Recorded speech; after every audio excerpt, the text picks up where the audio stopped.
The Heroes of Greyhawk is a game played by adults and recorded for an adult audience. Sometimes we use adult language and explore adult topics. Consider yourself warned.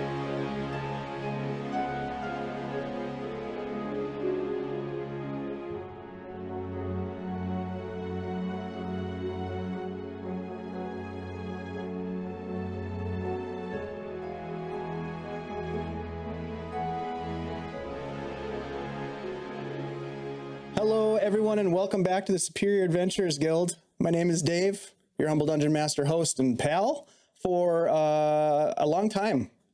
I've been your pal for a long time. I pushed the limits of paldom last week, I think, with some of the terrorizing that happened, and I'd like to say that I apologize for that, but I don't. So, with that said, let me introduce you to my friends who got terrorized but still love me. Hi, hello. Uh-oh. Back for more. Hello. Hey, we're back for more. Bleak is broken. Broken Bleak. I wouldn't accept any less. Oh, I'm so glad you guys came back this Horrible week. psychological damage. I know. There's a Takes lot to break a Canadian. No doubt. Does it? Cut off their Canadian bacon supply and their maple syrup IV. Mm-hmm. Serving And us Dunkin' Donuts Tim's instead of coffee. Timmy's. Just take away their flag. Uh-oh. Timmy Horton? Horton That's here's the a one. who? You get violent if you take away their donuts. Mm-mm. I mean, Do I not can do that. relate. Donut. Hey, Uh-huh. so we have a lot to go through. We have a lot to work through tonight, this week. It's been a long week of contemplation and consideration and elaboration and other Asians that I'm not going to get that deep into it. But before we do any of that stuff, I want my friends to introduce themselves, tell you who they're playing, and plug some of their awesome projects that they have going on. I would love to start with none other than What was that? Christian, the Bleak Season, the Maiden of Iron. Hey, I don't know what that sound was that just occurred, but we had a it freaked weird- me out a little bit. Audio chirp there. Was it the air horn? Probably. Is Andy doing the air horn again? See, air horn is a word I have difficulty saying because of my French accent. Because I Air want to say horn. hair horn, but a hair horn and an air horn are two very different things. Very different. Those eyebrows, though, when you say them. Do you hear that? You probably can't. Air horn. I have Like a a very Muppet. expressive face, you know. You want me to tell you, Yes, hey, you I'm do. Bleak Season. Yeah, I'm Bleak Season. And I am playing Lachlan Feldspar.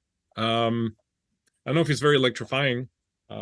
He's probably a little charred. He's the most charred dwarf in all of Greyhawk right now. And maybe it'll recuperate his electrifyingness, you know, in the coming hours. So we wish that for him. And yeah, is there something else I was supposed to say? What do you have going on? Anything you want to plug? Games? Yeah, Friday. projects? Yeah, on Thursday we got, of course, Lord of the Rings. My buddy Andy here producing the finale of the current Lord of the Rings arc. And on Friday on my channel, the third part of the Vampire Chronicle that I'm doing with Darling Creepshow and Myriad and Little Bones and Mornian. And it's creepy and fun. And that's Friday night on my Twitch channel. That's what I got going on. Groovy. That Groovy. and, you know, work. Yeah, back Back to at work. work. Back to reality, huh? You got this. It's going to be okay. All right, well, Bleak Season wallows in the reality that's setting in. Let's jump over to Ashley. Hi, Ash. Hey, everybody. I'm Ashley, Minnesota Muse 99 on... Oh, gosh. I've already forgotten what it's on. On Threads. And Minnesota Muse on Blue Sky. And Minnesota Muse on our Discord. And also our I'm just Ashley on Facebook. But come and join us and check me out. And I'm playing for you tonight Xanthi, the golden-skinned changeling sorcerer who is currently still in the body of Gromlin. Oh, she's still Wow. Gromlin? Still? Gromlin's Auntie. A Wow. gnome who is bald and ugly and a Hey, crime boss. that's true. You could just stay that way. Mm-hmm. Fun couple episodes. It's so scratchy. Like the first day I did it, I was losing my voice at the end of the game. You gotta have a Ludens nearby for that one. Yeah. Ashley, thanks for coming back and playing your version of Gromlin. It's been fantastic, super funny, and very entertaining. Let's jump over to Shelly. Hey, Shelly, how are you? Hey, I'm good. How are you? Great, thanks. In case you didn't just hear, I'm Shelly, and I am still on Twitter, Real Flea Monkey, and mostly you could probably find me on our Discord doing stuff, and also on Twitch doing stuff. Flea Monkey, that's what I am there. Tonight, I am playing Nori Bibblespark, aka the Total Package, 3rd level Hexblade Warlock, Forest Gnome, who's pretty jazzed. We've got the Druid here now. Yes, it's almost over.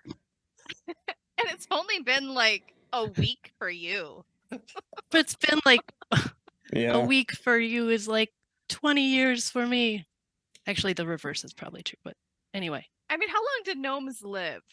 Forever. It's like a human lifespan, roughly. No. Oh. Yeah. Really? Yeah. I thought I lived longer than that. No. Depends on This world if is they're in- cursed. Yeah. This world Depends is on cursed. if they're in our group or not. Yeah. Oh no. It's like it's usually about 1.5 weeks Lifestyle. in our group. Yeah, you'll never find out. But if they did live to old age, it I would wanna- be about 100 years. I want a next topic this. Next topic. Next topic is Andy G3D. Hello, Andy. How are you? Hey, what's up, Dave? How's it going? Hey, it's going great, man. Thanks for asking. Great to see you. No problem. What's up, everybody? My name is Andy, Andy G3D here on Twitch and on our Discord server and other places around the internets. Tonight, I am playing Desmond Adelar, for now, a 3rd level arcane trickster rogue who is charred and scarred and ready to get some answers out of this druid. Yep, time to interrogate your captive. Our injured captive that we've been working to save for You guys are so heroic. a long, long time. I Well, love it. there goes Shirral's hands. At least one Too of them. soon. Too soon. Too Still. soon? Guys, God, I what a figured out shit what my show light this was campaign has different. been. Because you're It's not on? underwater. You're in the It was just too aquarium. bright. Oh. Oh. Well, that's solved. I mean, Oh. it's still blue. It's still blue, but it was like, It was really glowing bright. before. yeah. Yeah. That's Was all it right. Turquoise. Cool. You're allowed to Azure? glow. You're allowed to Azure? glow. All right. Well, hey, Andy. Mhm. Great to see you. Thanks. Great to be here. Yeah, it really is, isn't it? We get to do this every week. This is so I much know. fun. Guys, playing Dungeons and Dragons and other TTRPGs is so damn fun. I'm really excited that we get to do it on the regular. So thank you for that. And thanks to everybody else who's hanging out with us. My name is Dave. You guys know me. I run games, play games, and produce games here on Guild Superior. And yeah, if you're interested in getting involved in some of our games, we've got new games lining up for the fall and winter. It's almost fall. Fall and winter. And then we'll be talking spring of 2024. I can't believe it. This year has gone by so freaking fast. How did that Slow happen? down. How did that Slow down. happen? Don't say the W word. Winter? Slow down. Oh, Slow down. dude, it's already over for me. I'll tell you what. Yeah. gonna be look, 90 You this just weekend. walked on stage Down in and the 70s blurted out again, over here. the name of the Scottish play. Scottish Jeff. Oh boy. I'm gonna summon him now. He's already here. He's like circling like a shark around bloodied water. Hey, thanks Scottish Jeff and others for hanging out with us. We really do appreciate it. If you like what we do here, you might want to follow us or maybe even subscribe. If you want to get involved with the game, you can always throw some bits around to grant advantage to our players. And it behooves me to mention that we have what you might call, I don't know, a sponsor of sorts. That's right, my friends. Our sponsor is none other than, I'm looking for their logo. There it is. Our sponsor is none other than CZRPG, and tonight we're giving away the Death Spire. We've been very excited and lucky and honored to have CZRPG as our sponsor for, gosh, pretty much since we started, and that's a long time ago. So here we are, still doing it. They're still supporting us. We get to give out stuff to you. If you want to get in on the action, all you have to do is type !drawing in the chat. Andy's going to show you how it's done. It's super duper easy, guys. And you might be able to win Deathspire, which is a 5e supplement for your Dungeons and Dragons campaigns. You can drop it right in. It's got lore. It's got setting. It's got bad guys. It's got story. It's good for groups of 6th to 7th level. Unless you're like me, and then it's good for groups of 3rd level. Forever. I don't know why they keep coming back, but they do. I don't know. They're like lost puppies that just keep on returning. It's a beautiful thing. We laugh, but the pain is That real. is one. The Yeah. pain- Never the get pain- rid of us. That's right. That's right. You keep setting us on guys, fire, but another we keep really coming important back. thing to mention is that Virtual Greyhawk Con number 4 is coming up in October. I think there's still a lot of room left in games. I was just perusing it earlier today. Some of the games are definitely filled up. It's $5, which basically just costs, or basically just covers the cost of running the con, and you get to play in a bunch of games. I got into a game with a good, someone that I really respect, Carlos Lysing from Castle Entertainment. I can't wait to play. But I got chose in a a game with character. John from Blue Box. Yeah, it's going to be fun. Ooh. I picked a character that I just found out is mute. So there's been this sort of string of choices that I've made where my characters have various challenges with communicating with their party. So it's been interesting to do that. I was a chicken at one point. I played a blind man recently who beast shaped into animals that couldn't talk. So Did you play a chicken also? Yeah, you played a chicken. I played a mystical chicken. Yeah. So I don't know. Maybe this is kind of a new thing. We'll see. We'll find out. New phase. Look, yeah, it's a phase. I'm just going through a phase, guys. That's what I keep telling myself. Okay, let's focus. I'm all over the place. I'm scattered to the 4 winds this week. Oy vey. Should we play Dungeons and Dragons? Yeah. All right, Hell let's do yeah. it. I just want to double check. do We it. have the, the giveaway is active, ! Trying to get in on it. That's good. We've got everything set up and ready to rock and roll. I think all we need to do now is dive into what we like to call a recap from last week. Ooh, this And should be good. what a recap it is. Let me get some popcorn. Yeah. Yeah. Get Let's some do this. get some tissues and some popcorn because Jamie Mass 1470 is in the house. All right. Heyo. Welcome in. First time chatter is in the drawing.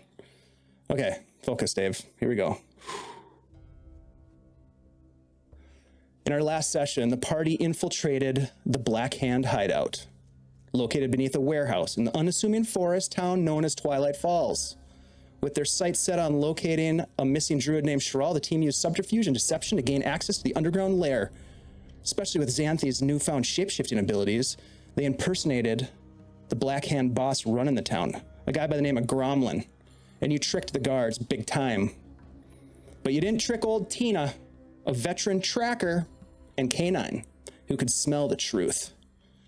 And as Tina barreled down the stairs into the fray, a harrowing fight popped off amongst our heroes and the thugs who happened to be guarding a cargo of great value. The thugs attacked the party. The party responded in kind. In the depths of the lair, our captive druid caught hope of escape.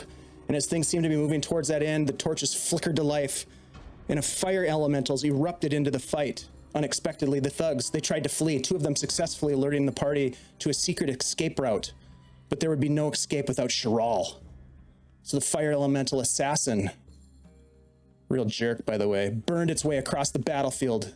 Desmond dashing forward to release Shirral from her prison cell, and this in turn ignited the assassin's interest, and its focus shifted from Gromlin, who it seems had betrayed the elemental, weird, over to Shirral, its true quarry. Interesting.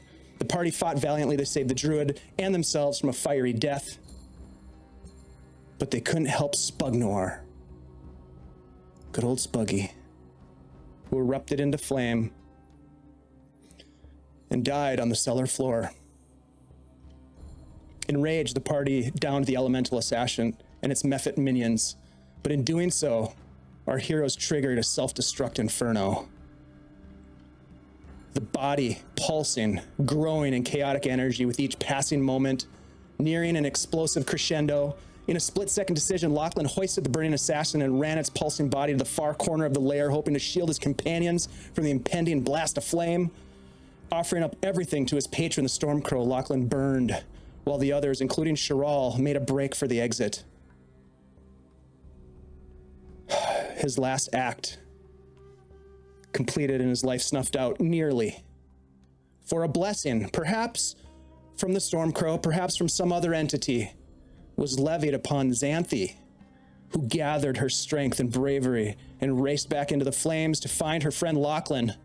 With only seconds to spare, she pulled the unconscious dwarf away from the pulsing orb of energy, with only seconds before it exploded into a fiery inferno.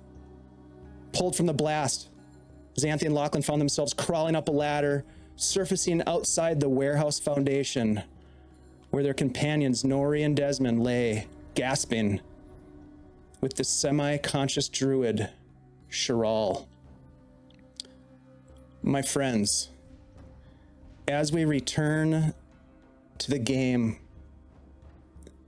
the four of you find yourselves having narrowly escaped the burning inferno, buildings falling, structures burning across Twilight Falls, people shouting in chaos and running from building to building, from the shores of Shimmer Lake with buckets of water to try to put out the flames. Undetected, you crawled from the warehouse foundation as it toppled in on itself, screams and cries from within.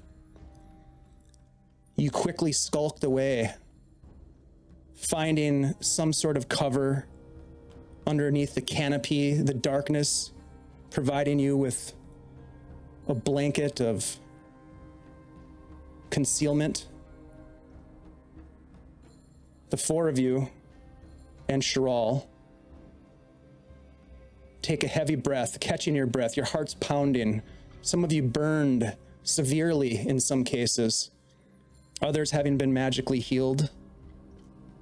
For the moment, you lay down low, gathering your strength and your senses as just outside the canopy protective area that you're in, you can see the flicker of flames as buildings burn and people shout in the distance responding to the catastrophe. For the moment, my friends, you are safe. But perhaps not for long. What would you like to do at this moment?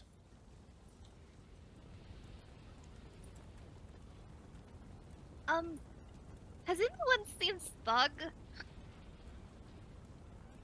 No. I saw. Spug didn't make it. What do you mean? I saw he was right next to me when it happened. He didn't get out.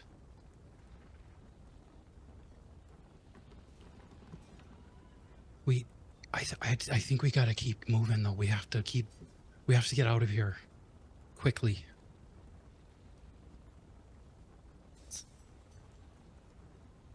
I think Lachlan's overcrawling somewhere, just trying not to cough loudly so as to not attract attention, but definitely like under the effect of the smoke and everything else, and his chainmail kind of all ripped and kind of melting, is burning. He just reaches over his shoulder and just kind of rips the cords off and just pulls this chainmail off of him, and it's kind of, most of it's kind of melted and some of it just rips off his skin as he pulls it off and just dumps it on the ground, and he can finally kind of breathe.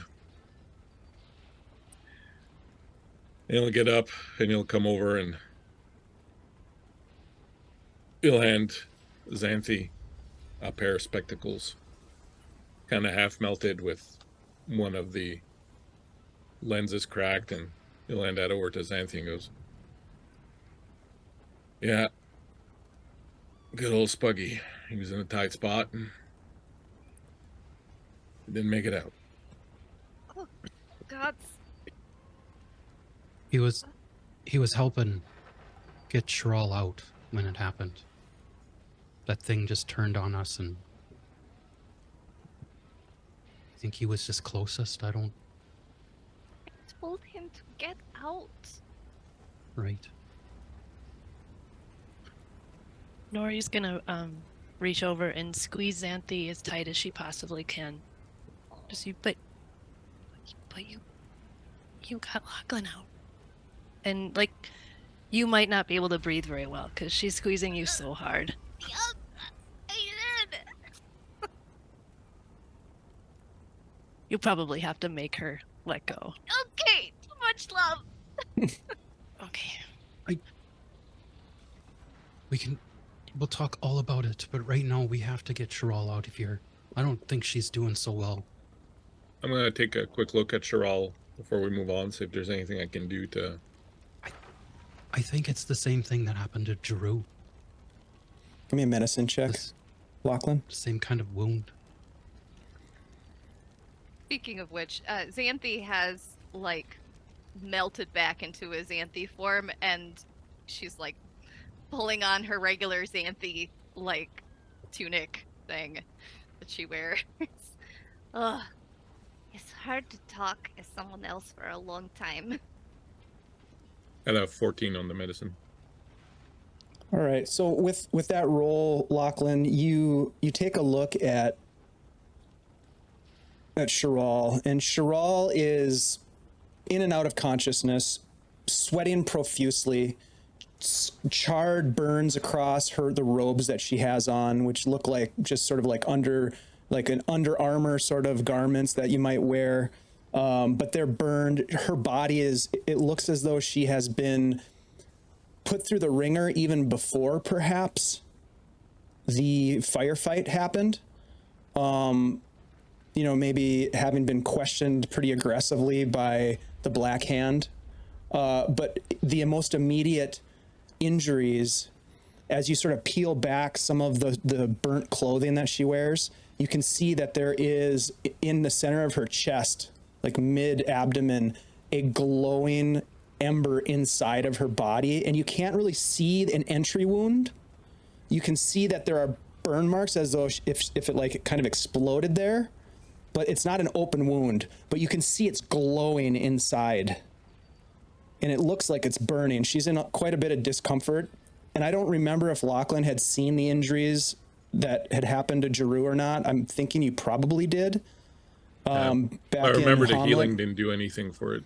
Yeah, yep. It was beyond the capabilities of your magics to heal.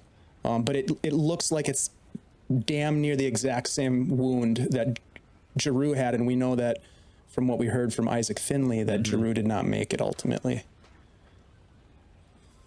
It looks like she's got the same thing Jeru had, that fire elemental left something in her. I don't think there's anything I can do. But we need to think about getting out of here, because those guys are going to get around to coming around to seeing here, and I don't think we're in any sort of state to fight anymore. Right. Do you think the Jerkins would help her? They seem to know Friendly? a little bit about the druids. We could take her there. Well, Yeah, because I couldn't do anything for Jeru. I don't think we have any other options, really. There's no one else around. It's not like we can just hunker down in a bush and wait for the boat to come back. No, we can't do anything for her right now, but can we do anything for me? And as you look at me, you can see that I am scorched, I am bitten, I've got a chop in the side of me, and I look as terrible as you've ever seen me. What happened to you, Nori? Were you in a fight?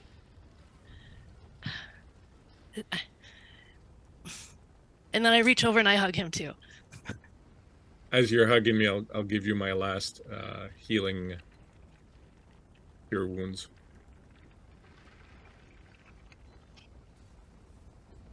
Okay, okay there.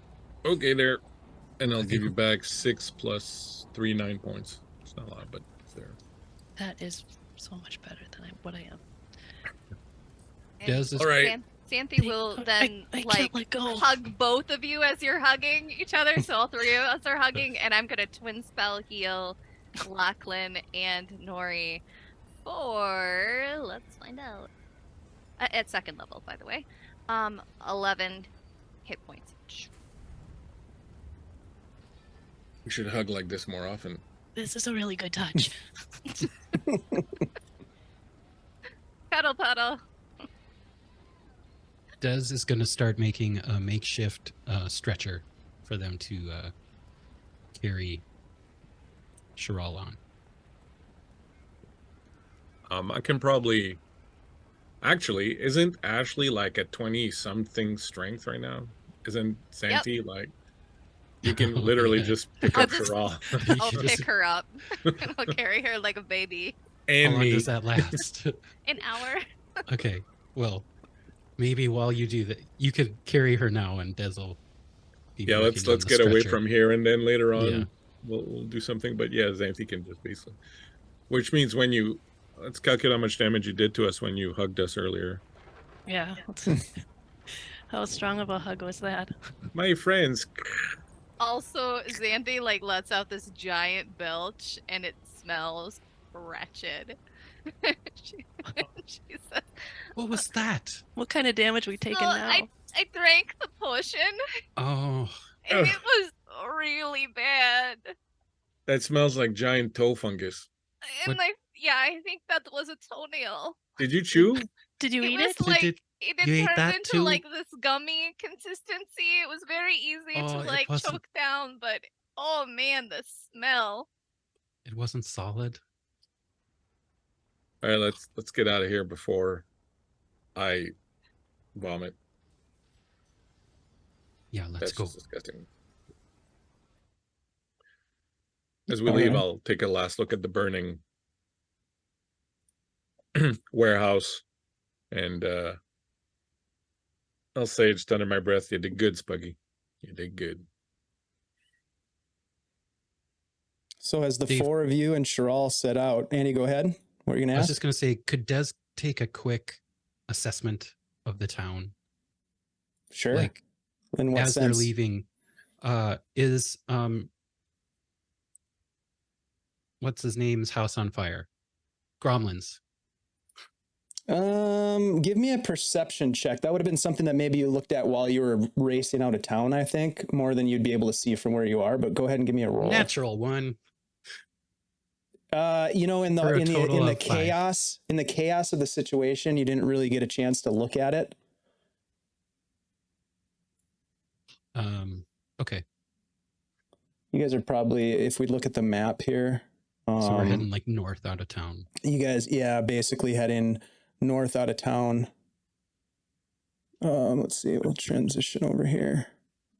So yeah, you guys are kind of up here above the warehouses in that direction, Okay. sneaking out.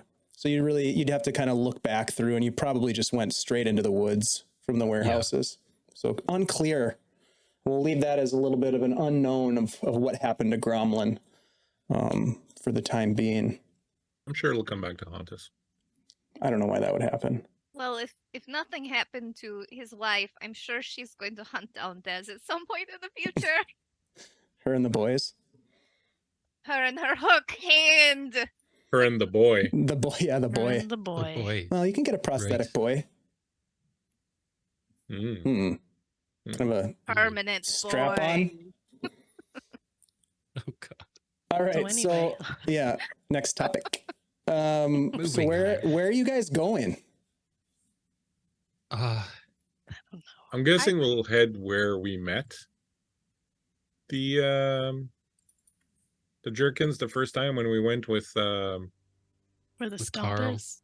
Yeah, if we can find that clearing that we met them with the stump where the other loggers were murdered. I'm sure it's fine. Allegedly.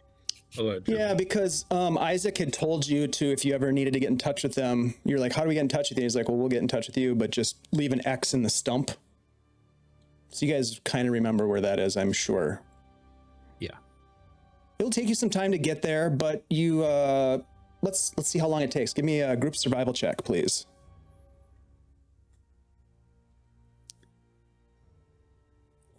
Dice is in jail. Yeah, I imagine Xanthi's breath would be pretty bad from that toenail potion. 64-ounce potion. I mean, that's a huge potion to choke down. We're probably stopping every like Four. 15 minutes for her to pee. Yeah. Yeah, when it hits about an hour, she just vomits like Yeah, aggressively into the bushes. that's about right. Now you're not bloated anymore. Total of 20 survival. Okay, we got a 20 for 30. Desmond, Nori. Dirty 20 right here too. Whoa, Lachlan. 7. And Thanks. Xanthi. Okay. All right. So Well, you're barfing. it takes you, the better part of the night. You're in the darkness. You're trying to basically skirt the edge of town as best you can while all this chaos is happening in town.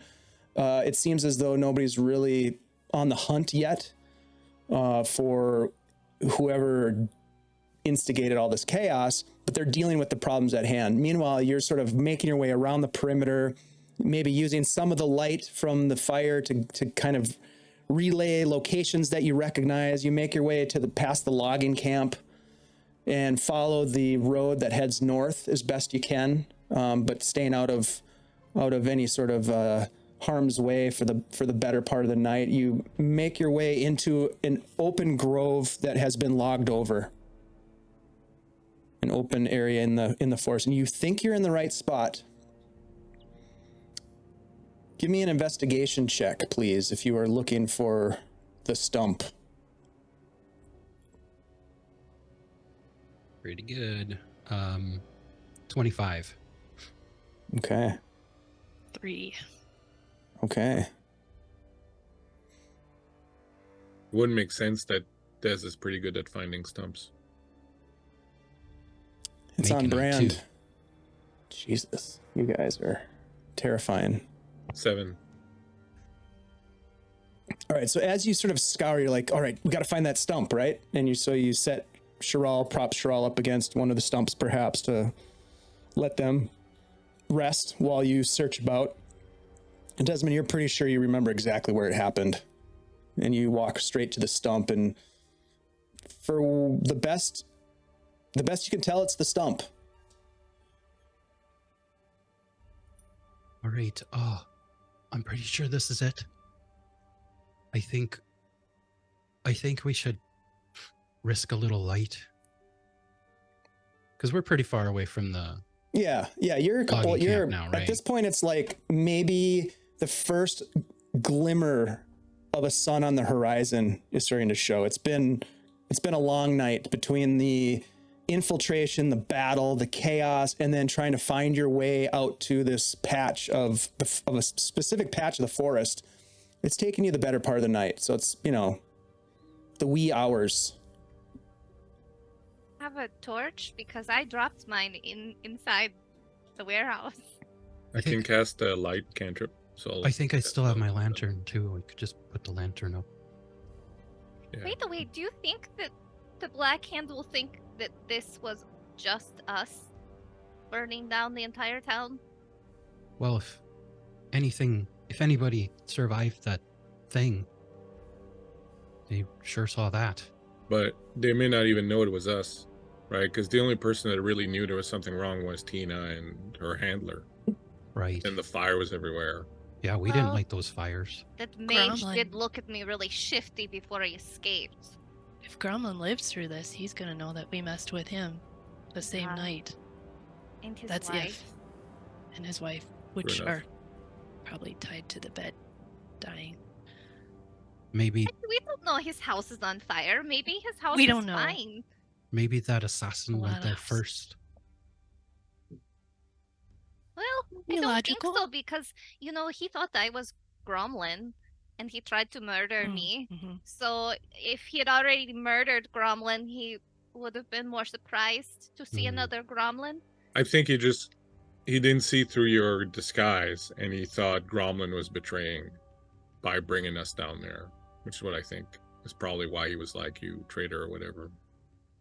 I'm not sure. I don't know. That guy was pretty shifty. He was really Who knows? mad, and I didn't think that we hadn't taken anything yet, or liberated anyone yet, and he was just trying to murder Gromlin. Or maybe Gromlin was supposed to kill Shirral or deliver Shirral somewhere and they hadn't yet, because that's the first thing that thing did was go after Shirral. Oh, maybe. Yeah, maybe he was mad that he didn't get Shirral from Gromlin. Oh. Des will take a look around. Does he see any sign of any Green Jerkin Rangers?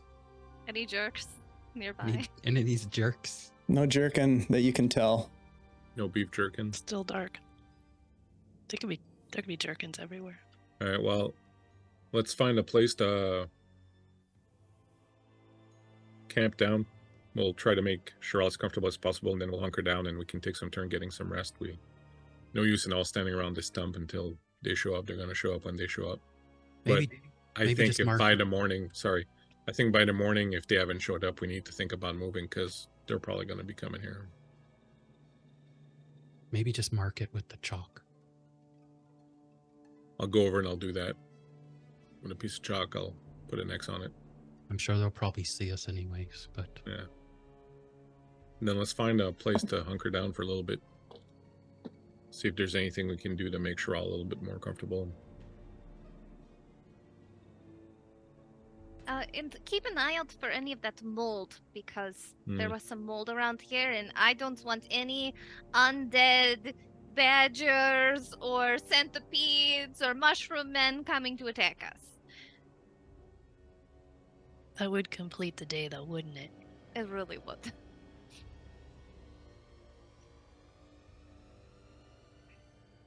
So it's not hard for you to find somewhere that you feel is strategic to kind of hide yourselves, conceal yourselves.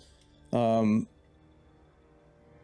it's, like the wee hours of the morning with the sun just kind of starting to peek through the trees, the canopy that's still in this area. I'm guessing, well, I shouldn't guess. Do you guys make camp? Do you have like a fire? Do you lay out bedrolls? Do you do all that stuff to rest? Or what is it like at camp? Honestly, I really don't think we light a fire because we No. don't need to a draw little attention. too risky. Yeah. Yeah. We'll be sitting around the carafe. Sipping in some a coffee. Small camp circle, but without the fire pit. But yeah, maybe some bedrolls out, trying to make sure all comfortable. Maybe I she think I just should try stays on the stretcher. Cut it out, like the little ember thing. Is that better? I don't know. I don't know. It could do More damage. Yeah. You look over at Shirral and you can see she's like moaning in her sleep, and she's like kind of like almost like tossing and turning, but in more of like a limp sort of version of that, where she's just kind of like moving her head, jerking it back and forth, and you can see sweat continuing to pour down. It's not doing very good. Did I heal her? It can't hurt, right? I remember it helped Drew a little bit, but All right. Then I'll cast Cure Wounds first level. Okay. We're only 6. It provides some level of comfort, and you feel like it calms her down a bit. She continues to sweat, but she stops tossing and turning, and it looks as though she falls into a sleep. And for the moment, she's a little bit more sedated, I guess is a good way to put it. But yeah, she doesn't look great. And anytime you were to like kind of look at the wound, you can just see it's glowing underneath her cloth that she has wrapped around her. As the 4 of you sit sipping your coffee and feeling the weariness start to set in of the day and everything that happened in the last couple of days, really, being chased through the forest, infiltrating the camp, all of that running and evasion, and it's just it catches up with you eventually, and perhaps you fall asleep exhausted, perhaps not, that's up to you. But at some point in the night, or I guess in the morning, you hear the hoot of an owl. Oh, good. Is the owl bear back? Is that lucky?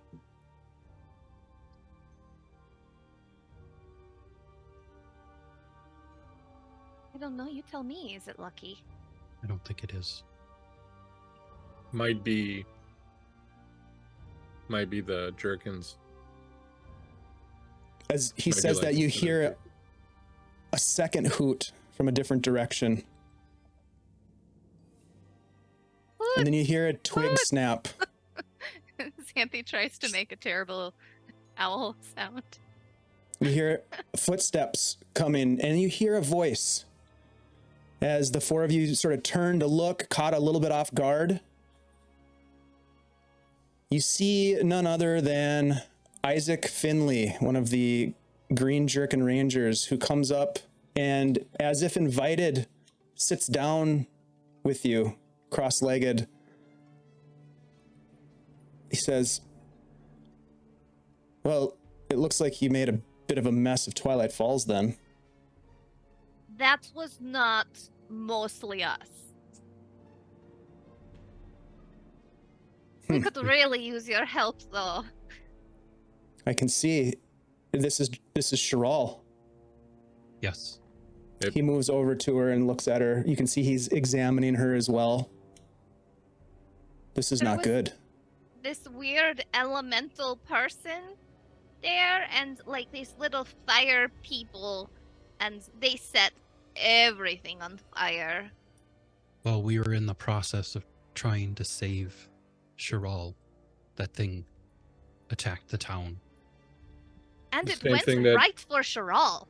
Yeah, it's the same thing that attacked Jeru back in Omelet. What he died of. We brought her out here. Just, do you have any healers that could take a look at her? Yes, we've got to be quick about it, though. Okay. He whistles, and two other human rangers kind of emerge from almost too close. Like, it's a little unsettling how close they were to where you guys are. And they walk in, and he says, "Grab the druid. We must take her back to Thornhaven. Be quick about it. Gather your things." Okay. Thank you. "Keep up." He looks at you, Nori, and he reaches beneath his cloak and pulls out a potion and hands it to you. It's a potion of healing. He says, "Drink this. You look terrible. Are any of the rest of you severely wounded?" You could say that. I say as I pick up huge chunks of chainmail burnt into my flesh. He just snaps his fingers. He says, "The ointment, bring it." And this man comes up to you, this ranger, and he opens up this jar, and you can see there's kind of like this goopy ointment inside of it, and he's like, "This will help." You sniff it, and it smells slightly of aloe. He says, "This is Kiotum's ointment. It will help you."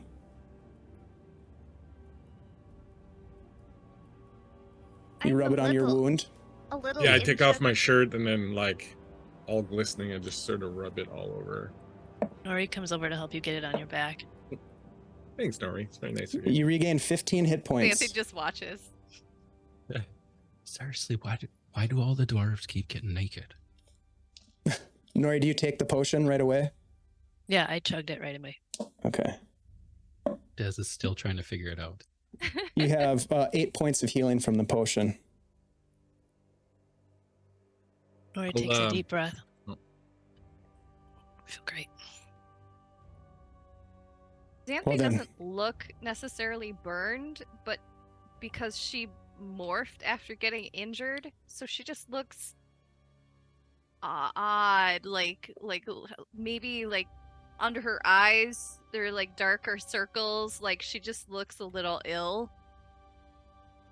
instead of having like discernible burn marks anymore. Are you in need of healing as well? I could use something. I'm not going to die right now, but like I'm about half the person I used to be. It's bloodied. Here. He pulls out another healing potion and gives it to you. Oh, nice. Thank you. You gain 7 hit points back from the healing I potion. need that. Can you travel? Yes. Lead the way. Okay. The 2 rangers pick up Shirral and sort of begin to fireman carry her. Or she's on a stretcher kind of thing, Des? Yeah, not do just that. like 2 tree branches with like bedrolls tied across it, you know. Yeah, once Yeah, we well, stopped pretty and the basic. potion faded on Xanthi, we would have built something in case we have to skedaddle out of there. Got it. So they'll come in and they'll grab so you don't have to carry her, and they'll start walking off with her. And Isaac just beckons you to follow him. I'm going Which to take the you- rest of the whatever water we have. I'm going to erase the chalk off the stump. Okay. Very smart. So you follow one by one through the forest as these rangers move quickly, and it's very disorienting. You don't necessarily know if you're heading north, south, east, or west. You get the sense that you're traveling away from or in the opposite direction of Twilight Falls because you no longer hear any of the chaos. All that is behind you now. The sun begins to rise, and while the shadows are still long, you can start to feel the heat of the day kind of burning off the dew that's dripping off the leaves. And you get a deep sense of fall as the trees are starting to lose leaves and there's kind of a crunchiness to the ground. But you watch as these rangers tiptoe through these crunchy fallen leaves, leaving nothing but no sound or anything. They're very, very stealthy as they move. And you may be as well. Let's get stealth checks.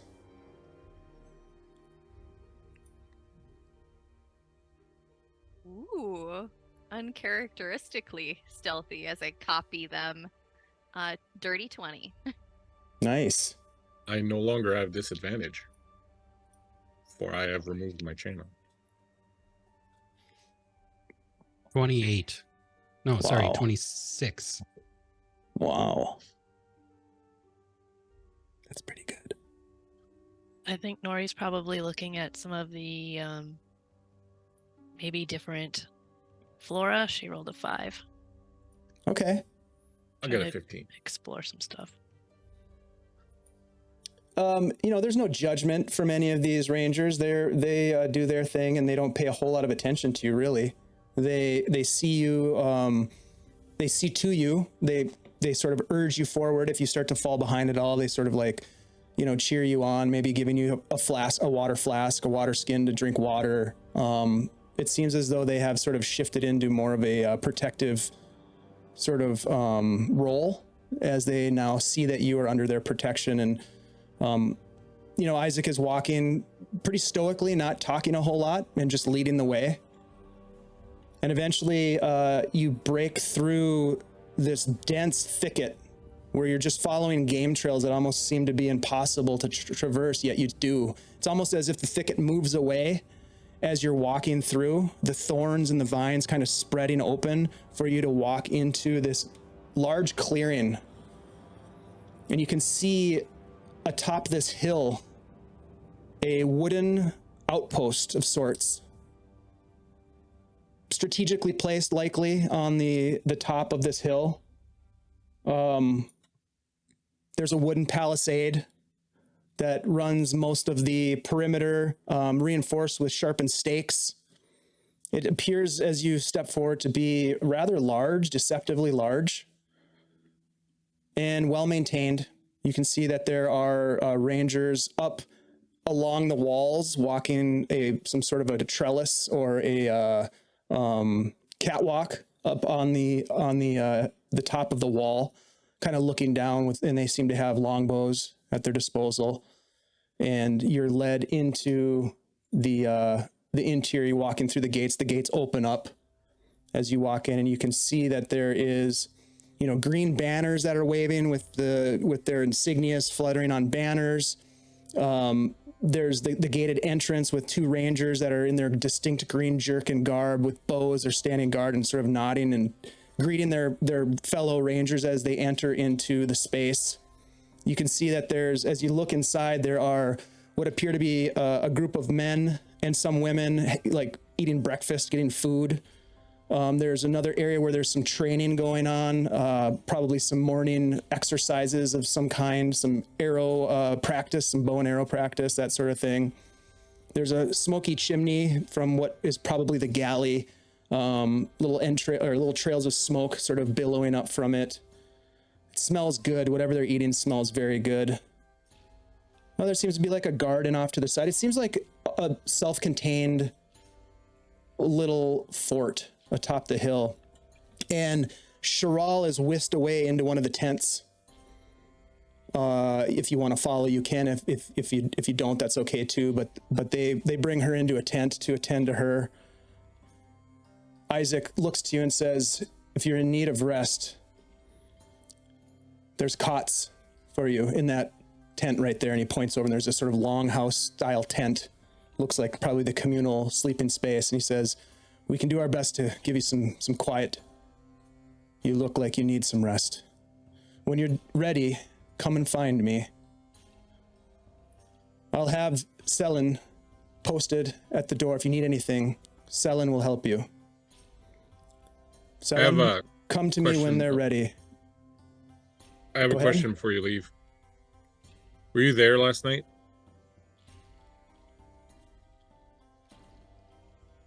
In Twilight Falls? Mm-hmm. I was not. Was someone from your group there? We always keep an eye on Twilight Falls. Get some rest. We'll talk later. And he goes off as if he has some important business to attend to, which he probably does. And Selen looks at you and says, there's water, cots inside. If you need anything, just let me know. And when you're ready, I'll fetch Isaac for you.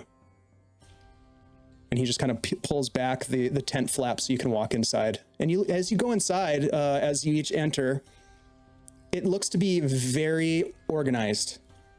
As if these rangers take pride in their space and in their training and their discipline. You get the sense you get a sense that there's a camaraderie and a friendliness to them with each other, even though you initially got like a really sort of cold vibe from them, and probably still do a little bit, like you're not one of them. Let's be straight about that. But they have, there's a community here that you get a little hint of as you enter in, and you sit down on the cots. The cots are clean.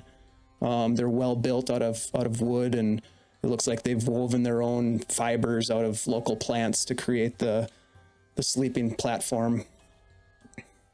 For the time at this moment, you are very safe, and it appears as though, with the exception of Selen, maybe you have a lot of privacy in this space.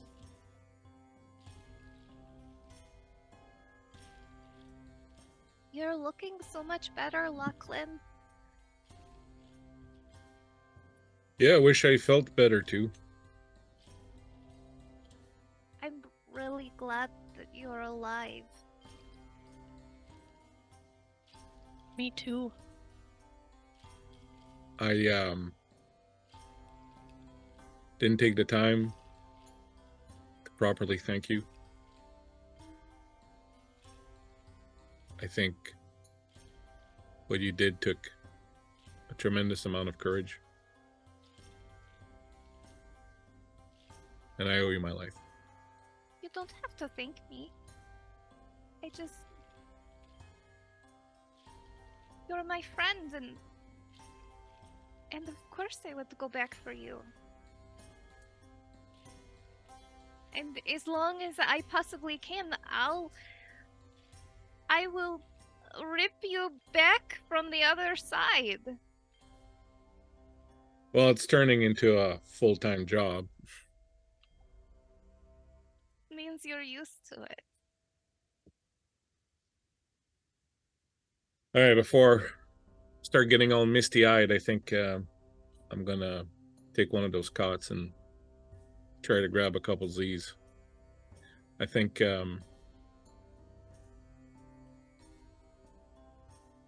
not for nothing, but I think one of us should still keep an eye out.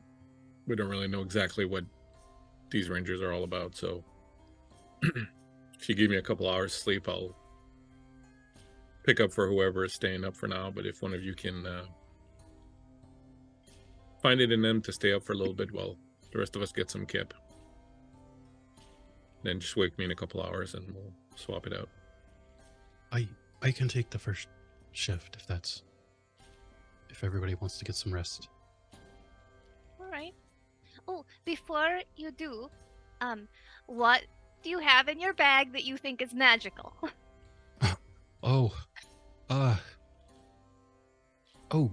This ring.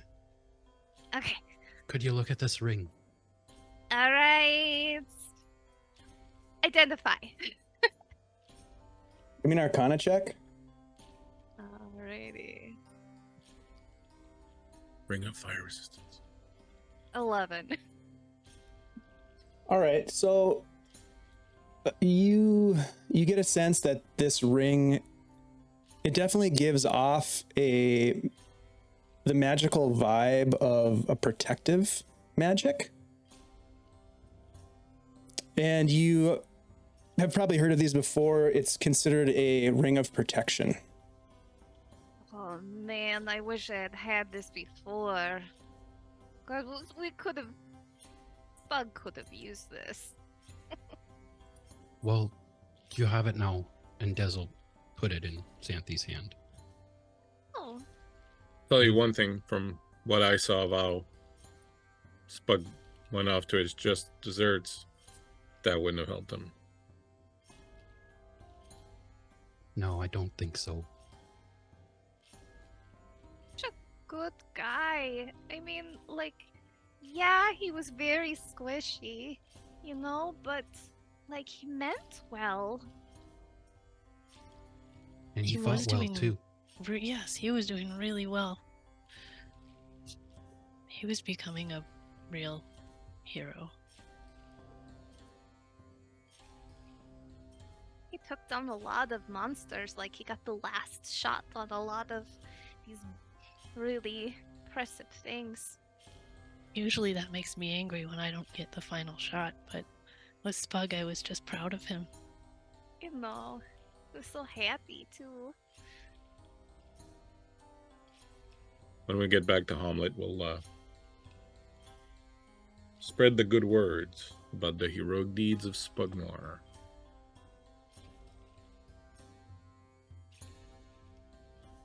I wish I could have got him out of there. Yeah, we can't think that way. There was literally nothing to be done. It was too much, too fast. And you know what? We took a lot of time to talk to Spug and tell him what it was about, and he knew what he was doing, and he wanted to be there doing that. Do you think he died doing what he loved? I mean, everyone wishes for that, right? Yeah. What did he love? I mean, he wanted to be like an adventurer, right? He was Yeah. casting spells, being a real magic user type person. I never even bothered to ask him, like why he was adventuring. He probably didn't really know. It probably just something that sounded exciting and romantic. Just wish we could have found his book for him at some point. We still can, hunt down those musicians. Get his book back. We could do that. All right, but after we sleep. All right. And I'm going to go Night, snore. everyone. So is anyone going to try to stay Good up day. and keep a watch, or are you just going to all just crash from exhaustion? Des will stay up and keep a watch. Okay, for a little give me a bit. con save. I'll send back the coffee. Yeah.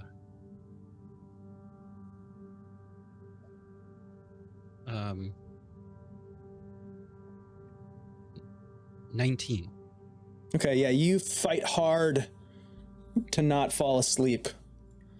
And you're successful. You stay awake, shaking yourself awake, getting up and like pacing, doing everything you can to stay awake because you are exhausted.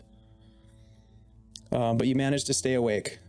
And you hear outside the tent what sounds like the hustle and bustle of a wilderness fort. You know, the daily routines of those who live there. At various times it's loud and then it's very quiet. But for most of the morning, up until maybe even midday, you take your rest. Nothing strange happens during your rest at all. If each of you could take a watch if you wanted to, subsequently to Desmond's, and you would just find that the ranger outside your door maintains position, possibly relieved at certain points by someone else, but then coming back. Do you guys want to try to do anything during this time where you have time alone? I'd like to attune to the Ring of Protection. That's easy enough to do. Takes about an hour of concentration, but you're able to do it. Oh yeah, +1 AC. So sweet. It's pretty I good. don't know if that there's anything specific Lachlan wants to do except, get some rest and try to get back on his feet probably once he gets up. Ask the guy at the door who could get some food maybe or something and get some news about Shirral. Of course, right away. A couple minutes later, some other rangers come in with a tray and they set it down for you. They don't say anything to you, but they set down some food. It looks like it's fresh game, possibly deer, and some fresh baked bread, some vegetables. It looks like root vegetables and maybe some fruits, for all things that are probably foraged from the forest around here, maybe some things from their garden. The meat is quite good. Demolish it. At Yeah. this point. Now you guys Mushrooms. take a long rest. You gather your strength. You have a meal. You level up to level 4. Woohoo! And Look at us go. as you gather yourselves together for whatever lies next in your fate, you feel refreshed, though probably a little sad, and still have some things to think about. But you're safe. Word comes. Kaylin comes in and says, "You should come to your friend, the druid. Follow me." All right. Okay. Yeah, let's go. He guides you into what appears to be the infirmary. It's a small tent. Shirral is the only individual there. There are a couple of rangers attending to Shirral and kind of keeping watch. There's a guard posted at the tent door that holds back the flap and allows Kaylin to guide you inside. And you can see on the bed, covered in a sheet, Shirral laying there, turning towards you now, conscious, but still appearing in pain. And as they speak, you get a sense that they are indeed still in pain. Why did you come for me? Oh, hi. I'm Xanthi, and these are my friends. So we were asked by Jeru Ashstaff to go find you because he thought you were in trouble. And I'm sorry True. it's taken a really long time for us to find you, but you are not easy to find. They said you brought me here. What happened? You got stabbed with something bad by this big glowy fireman, and we couldn't fix it, so we had to bring you here.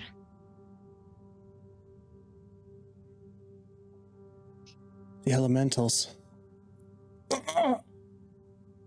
Yes. Yes, it's dreadfully painful. Sorry. Drew, you said Drew sent you. Where did he come with you? Where is he?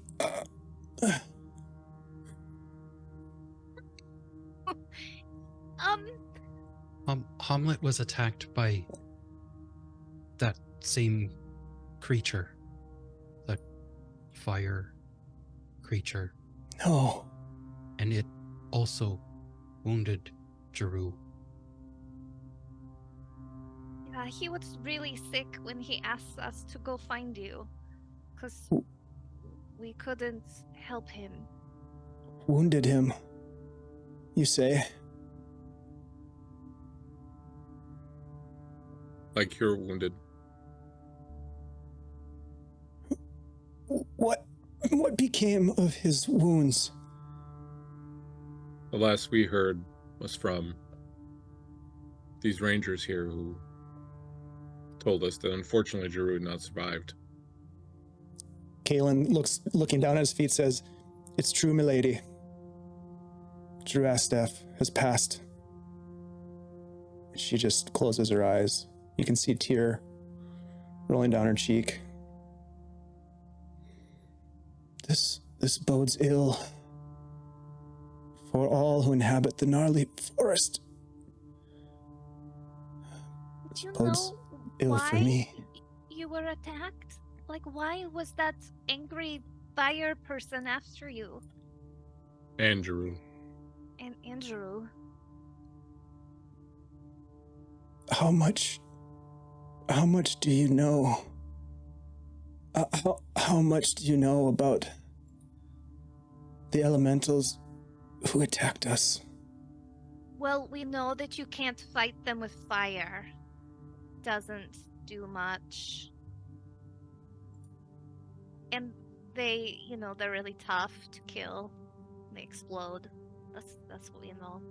And they seem to have some sort of connection with the Black Hand, as they seem to at least have some connection with the leader of the Black Hand in the village near here, Gromlin.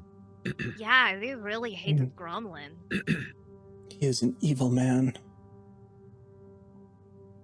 He held me in captivity for too long. I was originally sent to Null by Jeru to keep an eye on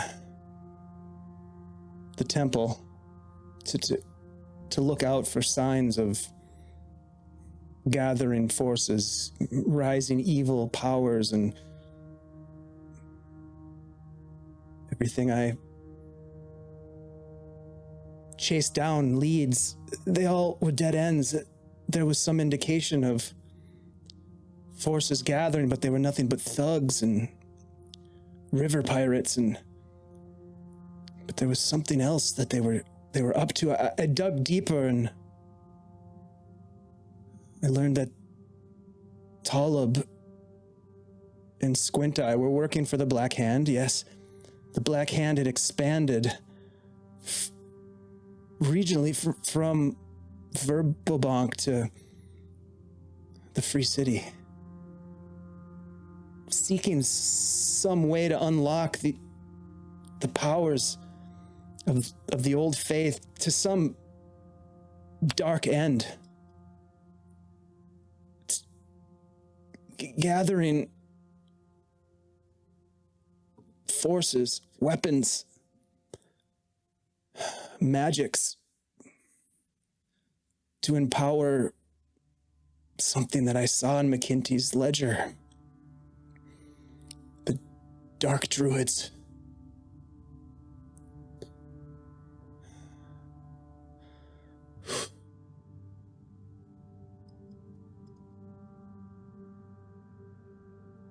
How did it get you?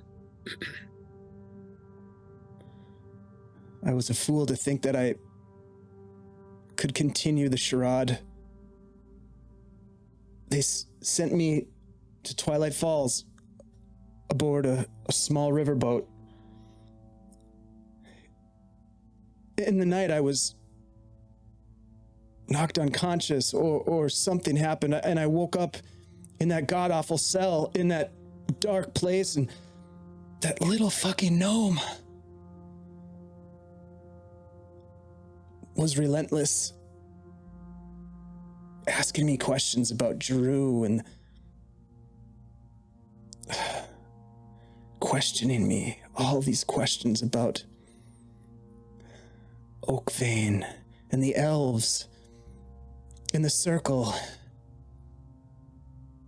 trying to pry from me what I didn't know, trying to figure out, I suppose, how much of their plot had been revealed. I should never have been such a fool to try and steal that ledger from McKinty.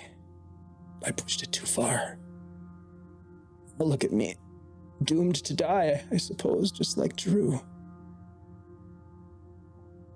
And Xanthi will like lean over to one of the rangers and be like, "Is that true?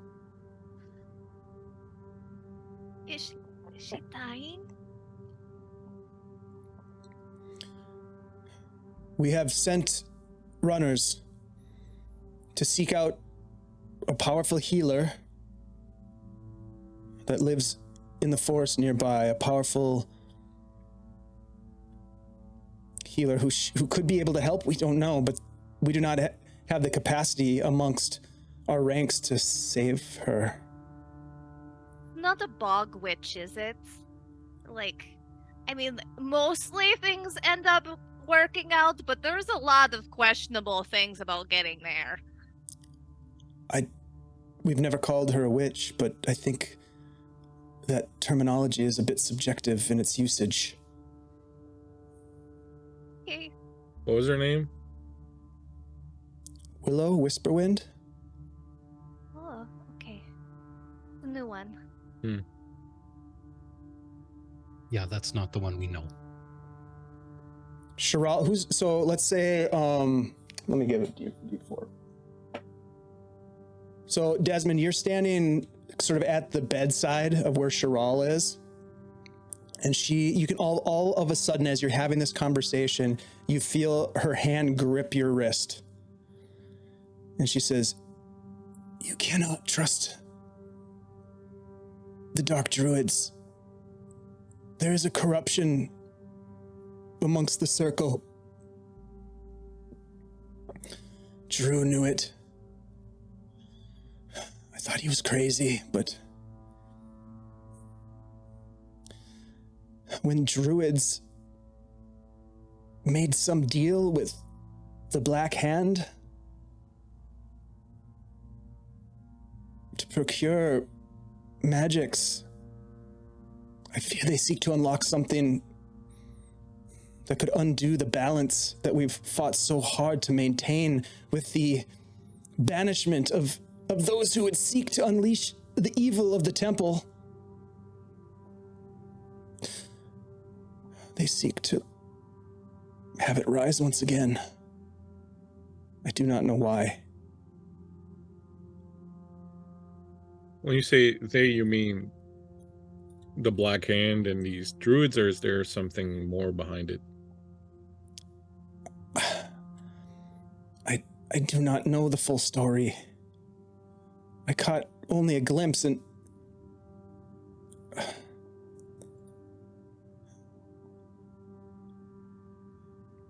there's some plot. There's some deeper plot. They seek to unleash something upon the land. Promise me, if I die, you'll do something to stop them, or tell somebody about it. With Drew gone, I fear that there's no one else to stop them. Thanks for the raid, Phantom. Have you seen this rot? It's like a fungal kind of rot affecting the land. Have you seen that? Is that these dark druids that are doing this? I believe it is. I believe they're channeling aspects of the dark faith to unsettle the balance or whatever it is that they've deluded themselves into believing. Long they have hid, isolated, scheming, outcast, obsolete, but plotting. Way to identify who's a dark druid? Do you have names, or do they, like have a certain tattoo? She points to where the black hand tattoo was on a bunch of different people. These druids are powerful, but they're not as stupid and pompous as those black hand thugs, thinking that they wear this as a sign of reckoning or status. No, this is something that's been happening in the darkness. In the ledger, there was someone referenced, someone from Verbo City, a businessman that was referred to as Z, just the letter.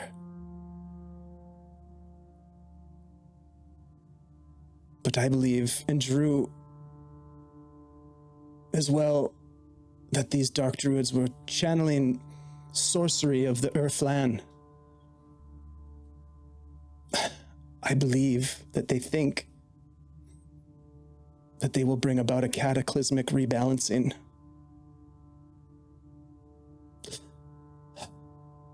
You still have this ledger? I did not obtain it other than to gaze upon it before I was sent upriver and captured. McKinty has it, you said? He does. Is there someone, with Giroux gone, is there someone we should advise of your situation, and is there someone we should bring information to?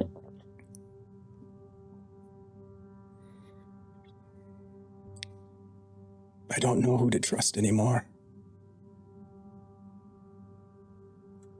I believe that the Jerkins know more than they let on.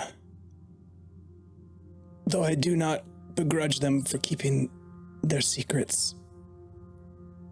It seems as though secrets are the only thing of value these days, this time. So you weren't directly allied with the Jerkins?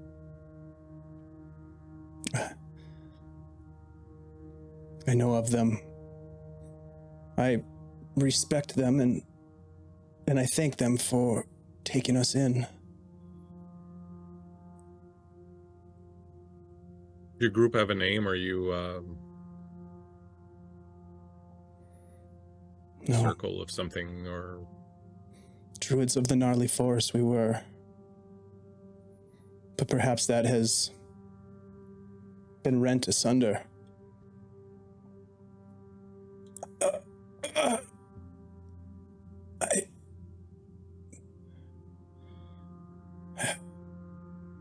you get some rest now? We'll Yeah. let you save your strength. We'll be around for a little while, and hopefully this healer will come through and be able to help you. But if there's anyone you think should be contacted in the event that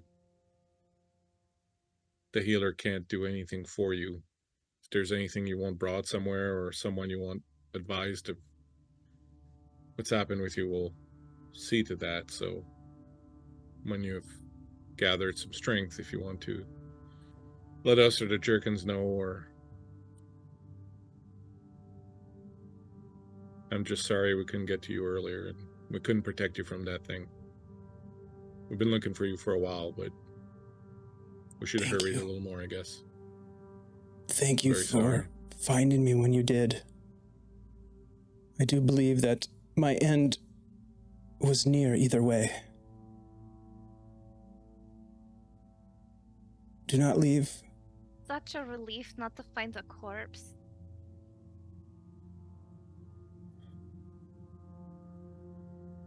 Do not leave without Me. saying Others. goodbye. Is there really a basilisk up by that tower?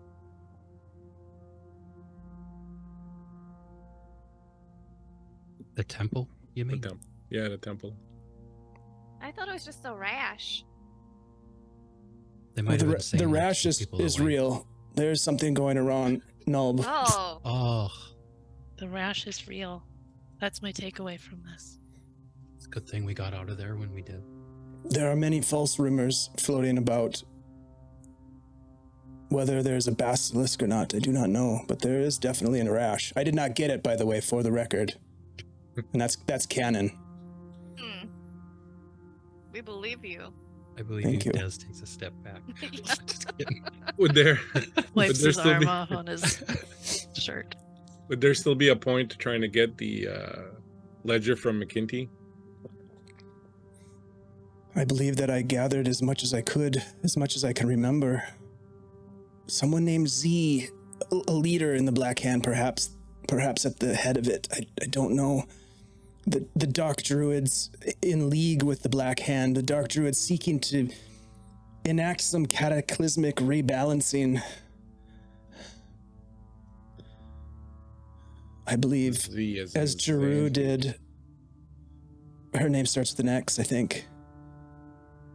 Yeah, my name starts with an X. Just a lucky guess. Drew had a theory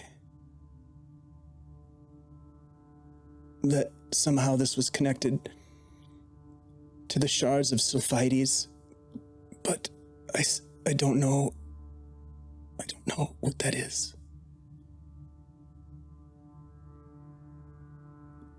And I must rest. Get some rest. We'll be here if there's anything you can send for us. One of us will be close by. Des, did you have another question you wanted to ask before you guys leave? I just wanted to clarify, Z was in Verbo?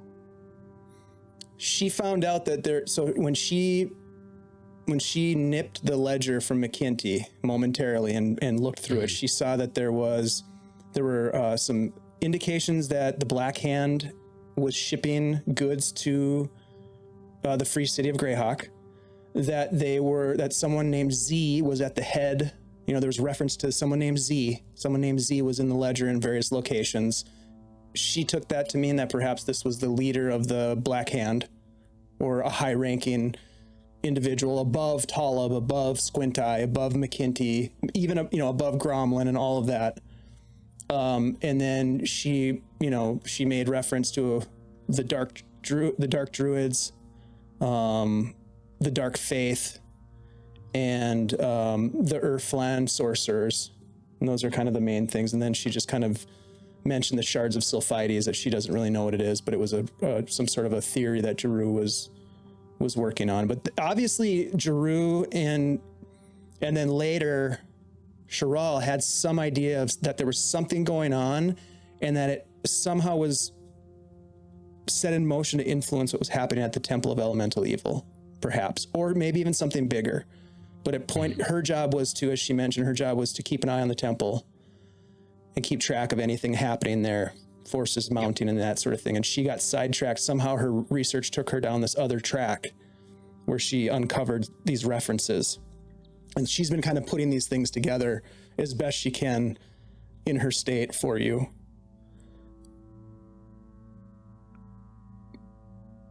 Okay, yeah, we'll let her rest now. Okay. So the four of you leave the tent. Kaylin, walks out and the flaps are pulled back in the tent. You walk out into a beautiful sunny day. There's a nice breeze blowing. You can see it's cold. You can kind of see your breath a little bit. Possibly this morning you guys were rested, but this morning there's maybe some frost on the ground as winter is sort of drawing near now. And you have had a chance to talk to Shirral. It doesn't look good for her, but the Jerkins have sent for a healer named Willow Whisperwind. And hopefully Willow will be able to do something. And we'll find out what that something might be after our break. So we'll go ahead and take a little break here. Everybody, thank you so much for hanging out. Thank you, Rob and company, for the awesome raid. Great to see you all jump in, and we love hanging out with you guys. So thank you very much. We do have a giveaway going. It is the Deathspire giveaway, and that's from our sponsors at CZ RPG Publishing. Great friends to us, and they gave us stuff that we can give away to you. So we really appreciate that. They've been with us from, almost the beginning of time. If you want to get in on the giveaway, !drawing to do so. We really wish you the best of luck. We're going to go ahead and draw a winner at the end of tonight's session. So get in on the action, and we will be back in just a couple of short minutes. Thank you so much for hanging out with us. We will see you shortly. Thanks a lot.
This French will put nipples on everything. Wow. Hey, everybody. Ayo, How's shots it going, fired. everybody? We're back. Great to see you. Thank you so much for sticking with us through the thick and the thicker and the strange shit that comes out of Shelly's mouth. We really appreciate you. Hey, so we are back in Greyhawk. Big shout out What to color all am of I? you for hanging out. Super red, as red as your background. We have a giveaway going on. I want to alert everybody to that. Please go ahead and enter by typing !drawing. We're giving away the Deathspire by our friends at CZRPG Publishing. Thank you, Christian and his team, for donating stuff to us every week to give away, because they're awesome. We want to support them because they support us. And in doing so, we get to spread some good vibes throughout the community. And that's what it's all about, spreading some vibes. Yes, Scottish Jeff, I will be playing with you in Carlos's game. I can't wait. It's gonna be fun. All right, so we have learned a few things, and we're gonna get into all of that in just a minute. But I thought before we did that, it would be kind of cool to go around the table and talk about our level 4 level ups. So as part of the Shirral arc, as we call it, the heroes have saved Shirral from the clutches of the Black Hand, which is a crime syndicate, basically out of Verbo City, but we've just learned that they've expanded into the Free City of Greyhawk, and regionally perhaps they've got their talons into some crazy shit with some group called the Dark Druids. And because they have saved Shirral, at least momentarily. Shirral is definitely mortally wounded, but they have reached 4th level. So I guess let's go around the table and let's go ahead and start with Shelly, if you don't mind starting, telling us a little bit about what Nori is looking like at 4th level. Well, Nori is looking pretty great. She is continuing on the course of the Hexblade Warlock. Stay the course, 1,000 points of light. I am going to be... Nice. I've taken... Do you want to talk about what spells we've taken too? Sure, or- yeah, you can tell us the goods. Okay, so I took Misty Step. That's going to be fun. And then I also took Toll the Dead as my new cantrip. I got a new cantrip too. And I also got a couple more hit points. When I say a couple, I mean a couple. Yeah, Aw. we did roll some hit points the other night, and it was A little underwhelming. a little lackluster, underwhelming. but yeah, that's okay. It's fine. That's okay. That's right. Yeah. So Nori I think has that's all I leveled did, up, and some new magic stuff that we'll be showcasing over the next year or two as we work our way towards 5th level. No, I'm just kidding. Yeah, I mean, Maybe. I Are might be you? kidding. Yeah, I might not. I don't know. We'll see. Probably not an exaggeration. Yeah.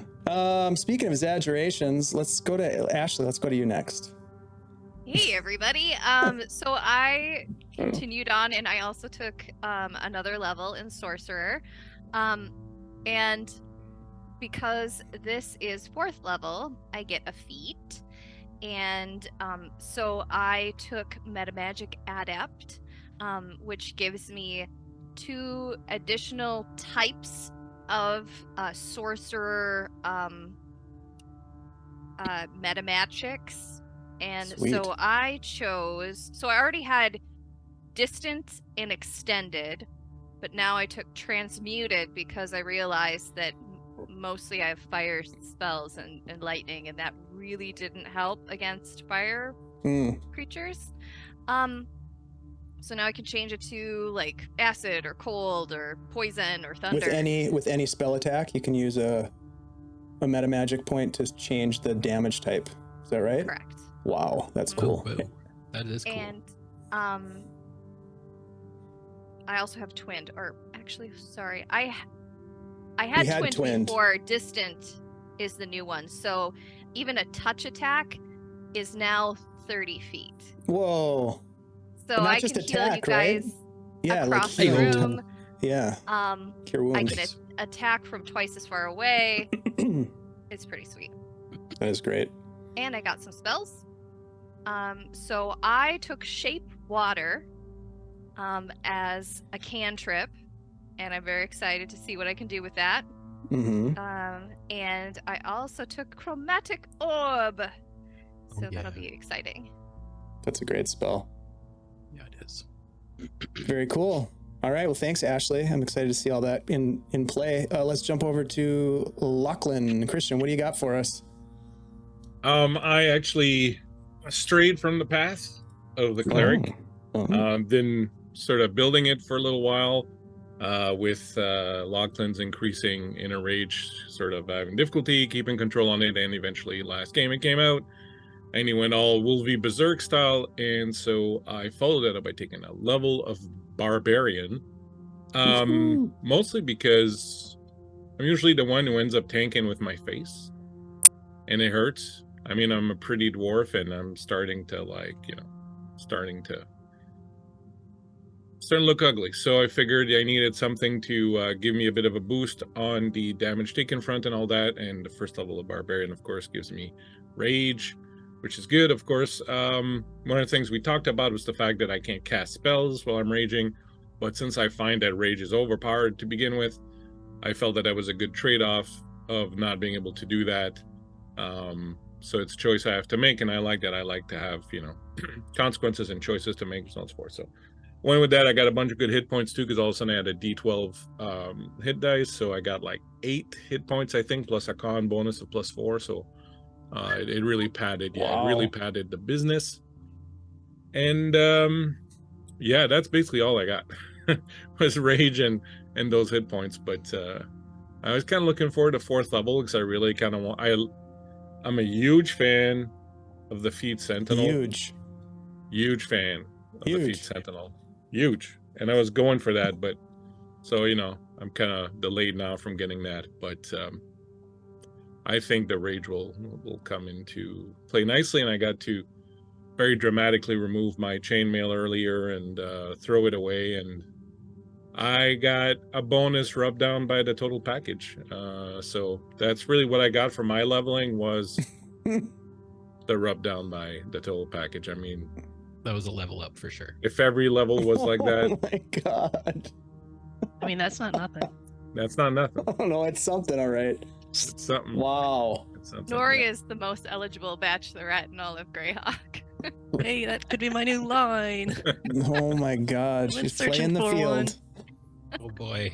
Yeah. They seem to find you, Nori. All They these seem to find you. All these Yeah, they half-naked dwarves. Yeah, they're always stripping down Or too. fully for some naked. reason. Dez is still trying to figure this out. Why does he Naked want that dwarves. too? I No, mean, I he's can give you just- some tips. Dude, anybody who's Fancy. played Dungeons and Dragons in Greyhawk knows that there's naked dwarves all over the place. That's just one of the things that Gary Gygax really I made didn't- sure that was part of the game. And, I mean, going into I'm no this one. Dick Wrench, but Not yet, but don't sell yourself short. Well, he's couple probably more got a levels. rash. That's couple right. more levels. Yeah, You don't have a It's rash. actually a feat. It's a feat that you have to take. So So that's where I'm at. awesome. Well, thanks for sharing that, and we'll go to Andy next. What's going on with Desmond? Well, Desmond is level wise. I kept him Arcane Trickster Rogue. So he took the stat bump and maxed out his dex. So he's even more Damn. roguey than he was before, which I think will be nice. And bumps his stealth and sleight of hand and AC. So the way I kind of envision it is that he's, learned a lot, but is also now training with the Rangers, just to pass some time, going out with them, learning a few things from them here and there. And then he did learn a couple new spells.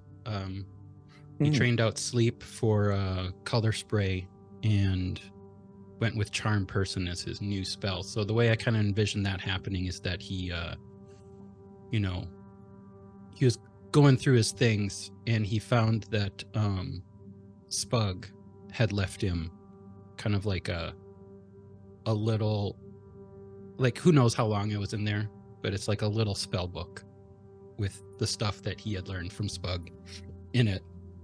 And it's very like simple, little leather bound, a few pages in it, but yeah. So he had a little extra to study up on. Nice.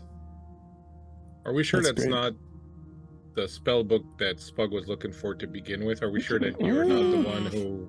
Like, this would be a very convenient way to explain It's a it cover. away. It's a cover.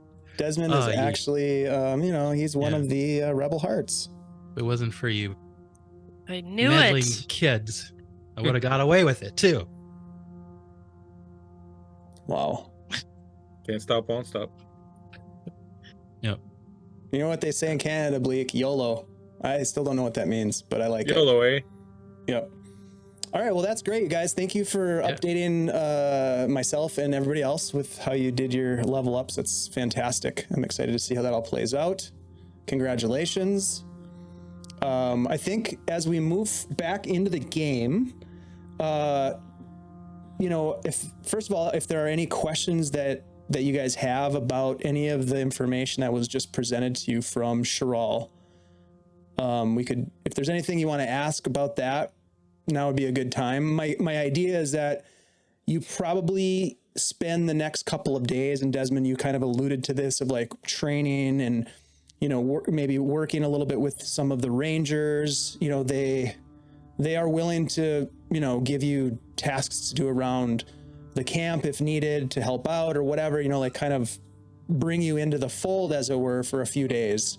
So my thought is that you'd spend a few days there while you're recovering and maybe doing some things and trying to gather some information. And eventually this healer is going to show up. Before that happens, is there anything that you guys want to recap or ask about from the information that was provided before we took our break? Pretty much all of it was new, right? There was nothing in there that rings any bell for us, right? You know, a little bit of the stuff about, I think you had gotten a little inkling of the Black Hand in their expansion. You didn't know anything about this quote unquote Z person. I don't think you had heard of that name or that moniker previous to this. Although some of you might kind of maybe have some ideas on who that might be. I don't know, but nothing. I don't think so. I don't think there was a whole lot of like, most of the stuff you didn't know about. Most of the stuff that was dropped on you with the dark druids and this sort of subplot to instigate some sort of catastrophic rebalancing, as Shirral put it, is not something that you've heard about before. It seems like it's a deeper conspiracy than perhaps even you had thought. Go ahead, Ash, what do you have? So Z was like a higher up Black Hand.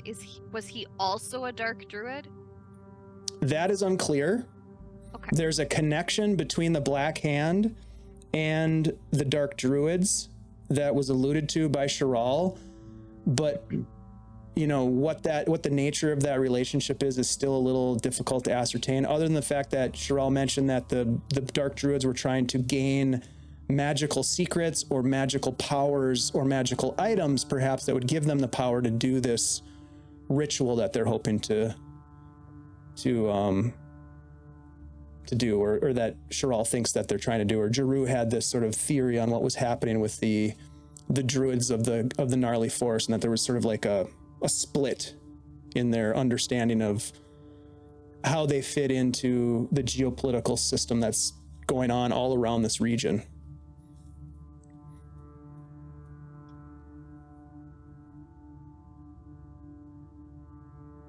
I can't think of anything else that I would need. I think we need to kind of sit down and figure out amongst ourselves if we want to pursue any of this, or go open a coffee shop in Omelette, which is still early. Now that Xanthi can create water, like think of the amount of coffee we can make with that. Well, I can't create water, but I can Hey, shape thanks for the it. raid, you guys. So, you know what's really good for shaping water? Having a carafe of endless anything. I like it. So you can make like coffee sculptures. That'd be great. Right. And like, so Xanthi like says, watch this. And she pours out some of the carafe of endless coffee and instantly freezes it into little shapes. Like little hearts and stars and squares and like hands you guys like a little coffee ice cube. A little spug noir, and then we all feel bad. Oh. Ruined that moment. Anyway. Thanks for the raid, Raiders. Yeah, thanks a lot, 20 Sides. Great to see you guys in here. Yeah, so other than that, I think what's this that thing she mentioned, the dark faith?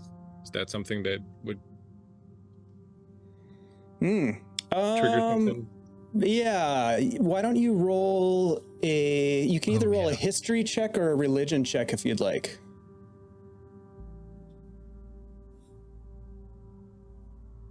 Totally up to you. You said religion or history? Or history, yep. I am going to go. And they're both the same. It's 15, 17. 17, okay. The dark faith. Okay, so you would definitely know about the old faith, right? The old faith is sort of this ancient flan pantheon. this Earthland thing. Yeah, yeah. It's like it's the religion of a lot of the druids. You know, there's this Tuatha De Biori, and there's all these gods and forces of nature that have been venerated as gods. Deities like Biori, Paler, Rao, and others. But there's also a dark side to that faith. Like there is the bounty, and there is the harmony, and there is the, you know, the natural balance. But in that balance, there's a dark side, and oftentimes it's referred to, usually by people who are not of the faith, as the dark faith. And so it might be a little strange that Shirral, who's a druid, would be using that terminology, but it's like Inkabulos, Nerul, Orcus, Zugatmoy, like these, you know, like the harbingers of doom and death. What happens as souls are taken beyond death. You know, these things are part of what folks who are adherents to other religions, more modern religions, like St. Cuthbert, for example. You ran into a lot of Cuthbertians when you were in Hamlet. Like they would call this the dark faith, because it brings forth sort of the negative side of the balance, or maybe the you know, if you think of yin and yang, it's sort of like the decomposition and the death side of and then on the other side is the life and the birth. So it's kind of, there's this cosmic balance across. That's this, what she was referencing. pantheon. They're trying to append or whatever. Yeah, it sounded like maybe they were trying to bring about a rebalancing, as she put it, that may not be as hospitable to anyone, perhaps. But that's the gist of what you draw out of that old faith reference, and the dark faith reference, I should say. Okay. I mean, I'll share that with the rest of the group. Basically just saying that this dark faith that Shirral mentioned it's a very old, it's part of the old religions, and if that's sort of the powers that are behind what's happening at the temple, or trying to awaken something that's at the temple, I mean, it's way above our pay grade, but it might be something, if we decide to keep going and be involved in this, it might be something we'd want to research. I don't know too much about it. I'm not actually that well versed in religion personally, but it's definitely dark business. It's very dark business, and whoever's behind these groups, the Dark Druids and Black Hand and this, that, the other, are definitely up to some pretty scary goals, I think. And it's something that reaches back a long way, but I think that just sort of underlines the size and it's not just a local little conspiracy, you know. It's what it kind of looked like at the beginning, but it's definitely something that spans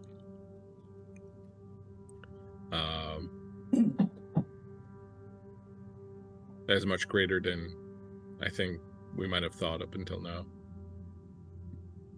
Definitely something to keep in mind as we consider whether we want to continue being involved in this.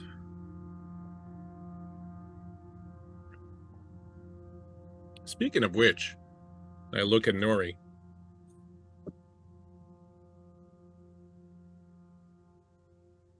This thing you got going on. This person of yours that sort of your sponsor, whatever you want to call them. Like, where do they sit in that overall kind of, you know, good to bad sort of spectrum? Because I'm not gonna lie, when we went with you and we were in that graveyard, there were some things that were a little, you know, I mean, don't shady. assume that I have like an exchange, like a dialogue with this entity. Well, that's kind of what I want to know. Like, what's the relationship there? What do they stand for? What's sort of happening? What, like. I mean, your guess is really as good as mine. You know about as much as I know. In fact, I can't say I know as much as I think I should know. Does this? What do you call them? Did they have a name? I call her my matron. I mean, if I was to call her anything, and I don't. She speaks to me sometimes. And you Dead? said this has been the patron of your family for generations? No, not of my family. No.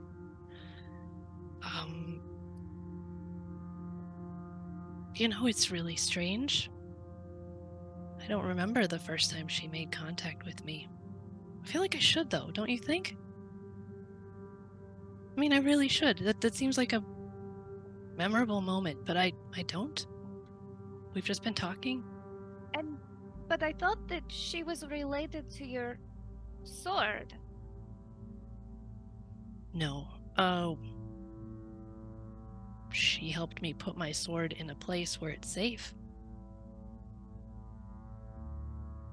But they're not tied. No, this is not even my sword. I mean, it's my sword, but it shouldn't be my sword. I can't. I don't know why I have it. Whose is it? Your brother's? Yeah, it's my brother's. My brother should be swinging this sword right now, but for some reason I have it, and I don't know why. Did your brother speak to this matron also? No, and I'm sure he would have told me. But How did you No. know to speak to the matron? that's a really good question. I don't know. I have a lot of questions. I don't know if you have noticed that, but I have no idea. I do know that Mona, my friend, and maybe some of yours, told me I had some answers to find up at Emerald Meadows. The Bog Witch? Mona Blackwood, the Bog Witch, is your friend? That might Oh yeah. explain why you don't remember some of it. Well, I'll look at Xanthi and Lachlan. I do know that I think I felt a little happier when we left. So it's hard to say when you start to not remember something that you can't remember. It's hard to say when that starts. What did you give Mona? I mean, I gave her my bracelet. Well, I tried to give her that rat tail. She didn't want it. I don't know. We talked a little bit. Could she have taken some of your memories? He was interested in those. I do know that. She took some of mine. Gave her memories? Might have. How do you know if she took your memories? How do you know? Because I was there. I don't remember what memory she took. But you remember she asked for memories. Mm-hmm. My box, remember my box that I had with all these things in that I burned? Yeah. It was something from there. There was something in that box that she wanted. I don't remember what it was. Do you feel like an empty space in your brain now? I know I have several of those.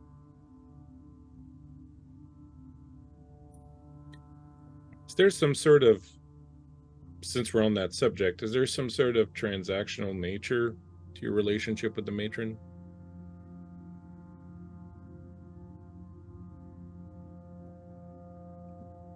She doesn't No, ask she for things. doesn't. She doesn't ask me for anything.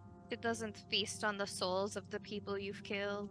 Well, I mean, if she does, she didn't tell me about it. I don't have the answers. Are you curious about it, or? Yeah, absolutely I am. I mean, I wasn't before. But for some reason now I'm thinking about it, and I do want to know. Lachlan's really good at finding things that are weird about you and then pointing out that you've never thought about this before, but it's actually kind of weird. Like, you know, like how I lived alone and I didn't have any family members other than this woman who says that she's not my mom, who lives with me. He said that was very weird. And I think he's right. He's pretty insightful. I mean, not only a very strong, handsome I lived alone dwarf. for a long time. Just saying.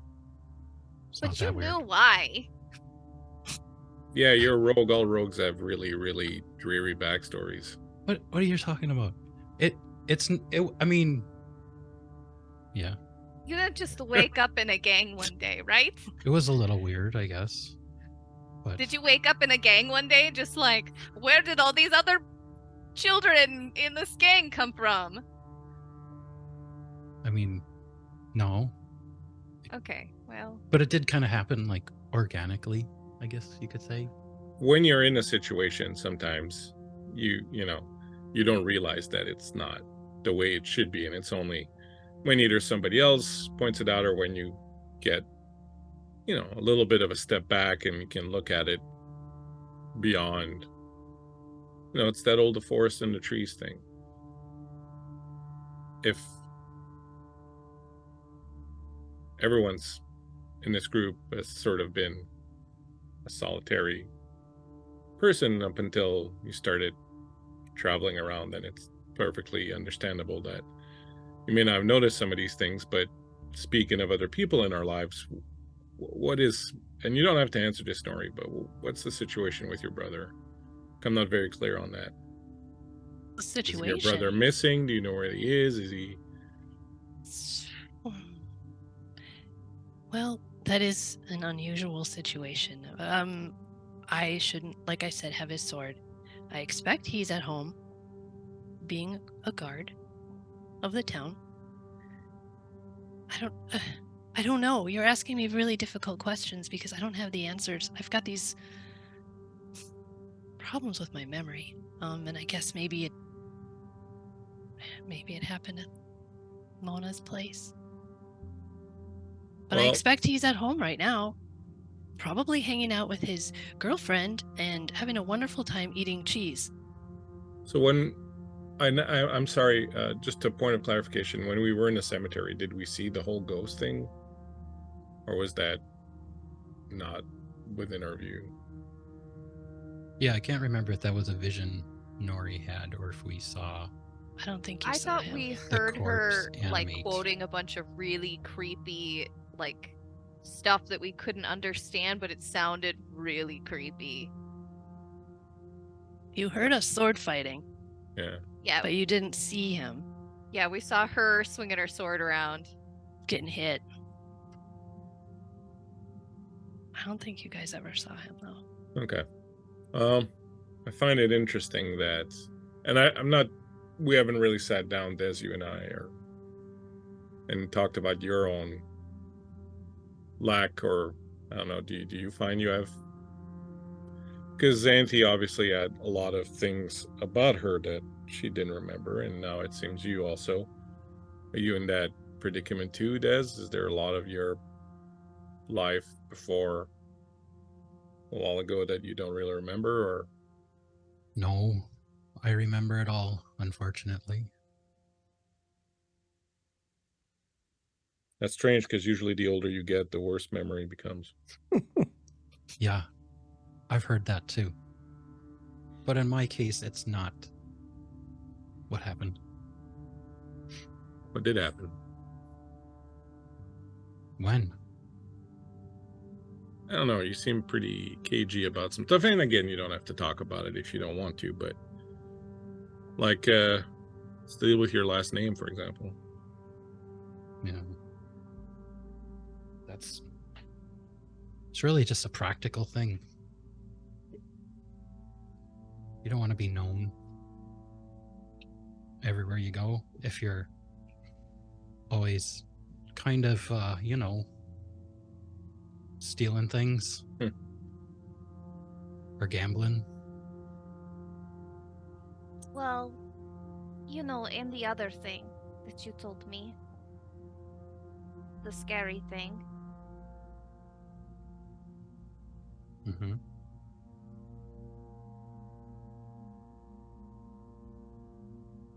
What is it? Scary thing? I mean, there's a few scary things. Are you talking about the knife? Dagger? No, I am What are talking you about talking about? why you left. Why I left? I mean, like, we've all been through life and death so many times. Can I tell them? Would you rather I didn't tell them? Well, you're You gonna can have tell to him. tell us now. He said that, like, he stole something and it was from the wrong person, and then they tracked down somebody that they thought was a person who stole it and they murdered them. And so, like, he left town because that guy who murdered the person he knew is now, like, looking for him. Well, how did he know that he murdered the wrong person? Well, here's what happened. I mean, I worked for this man, and,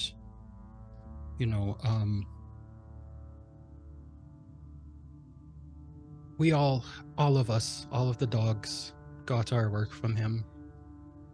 And, he was kind of a middleman of sort. And, we all kind of got in each other's business. And one day I overheard something. And it was basically he was offered a job to steal something for someone. And he refused. But I kind of took the opportunity for myself. So I stole the thing. And then they never saw me. They don't know who it was, but they know that they approached this other guy about stealing it. So they figured he knew something. I didn't think it would come back to him, but it did.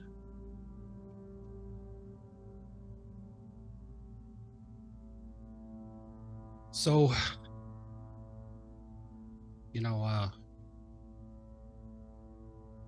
yeah, I left. I hid for a while, but then I decided that maybe it was a good time to leave town. You think that the guy is still looking for you? The one who murdered that person you knew? I mean, maybe. Possibly. I don't know. I mean, I was there when he killed my friend. Well, my friend, that's a kind of a generous term. He was kind of an asshole. Yeah. Did you look like an old man then, though? No. He can't know you now. Yeah, he probably wouldn't recognize me now, but hopefully this won't last forever. I still want to get this fixed. It's a nice disguise, though, for now. Right. And then, the last name thing was just like, I didn't want to go. It was a lot going back to Hamlet. They knew my family there. Everybody would know who I was. And it would have created a lot of talk. And everyone there is so nice. They're always talking to each other about everybody else. And when you don't want to be found, you don't want that to happen to you. And was any of this connected to the Black Hand? Well, Dave, I was going to ask, would this Z character that is related to the Black Hand, would that have raised any, I don't know, like memories or of anything from Dez's past in Verbo?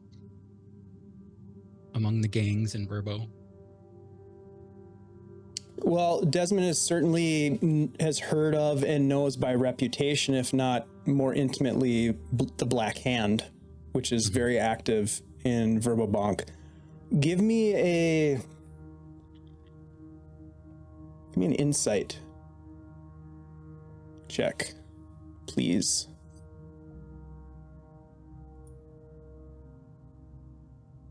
$11.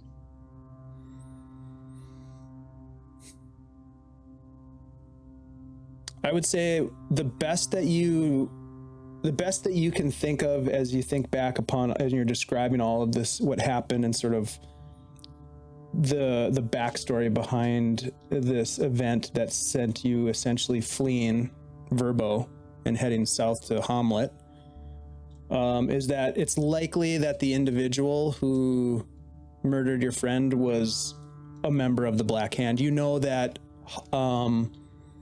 Hob had done jobs for the Black Hand. You guys weren't Black Hand proper, but you were close enough where that would be a logical connection that you could make. Yeah, so I don't know. I think my friend Old Hob, we called him, you know, if he could have been killed by the Black Hand. If I go around referring to myself as Desmond or Dez, they might know me. I mean, I would think only the Verbo ones would probably know me, but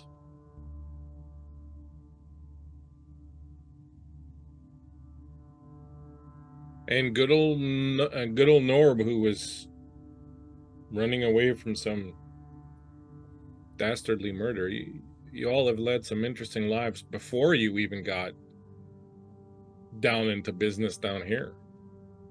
right. Well, you know, going back to what you said before, I don't have any holes in my memory. I actually never did anything fun. I just lived above a cartography shop.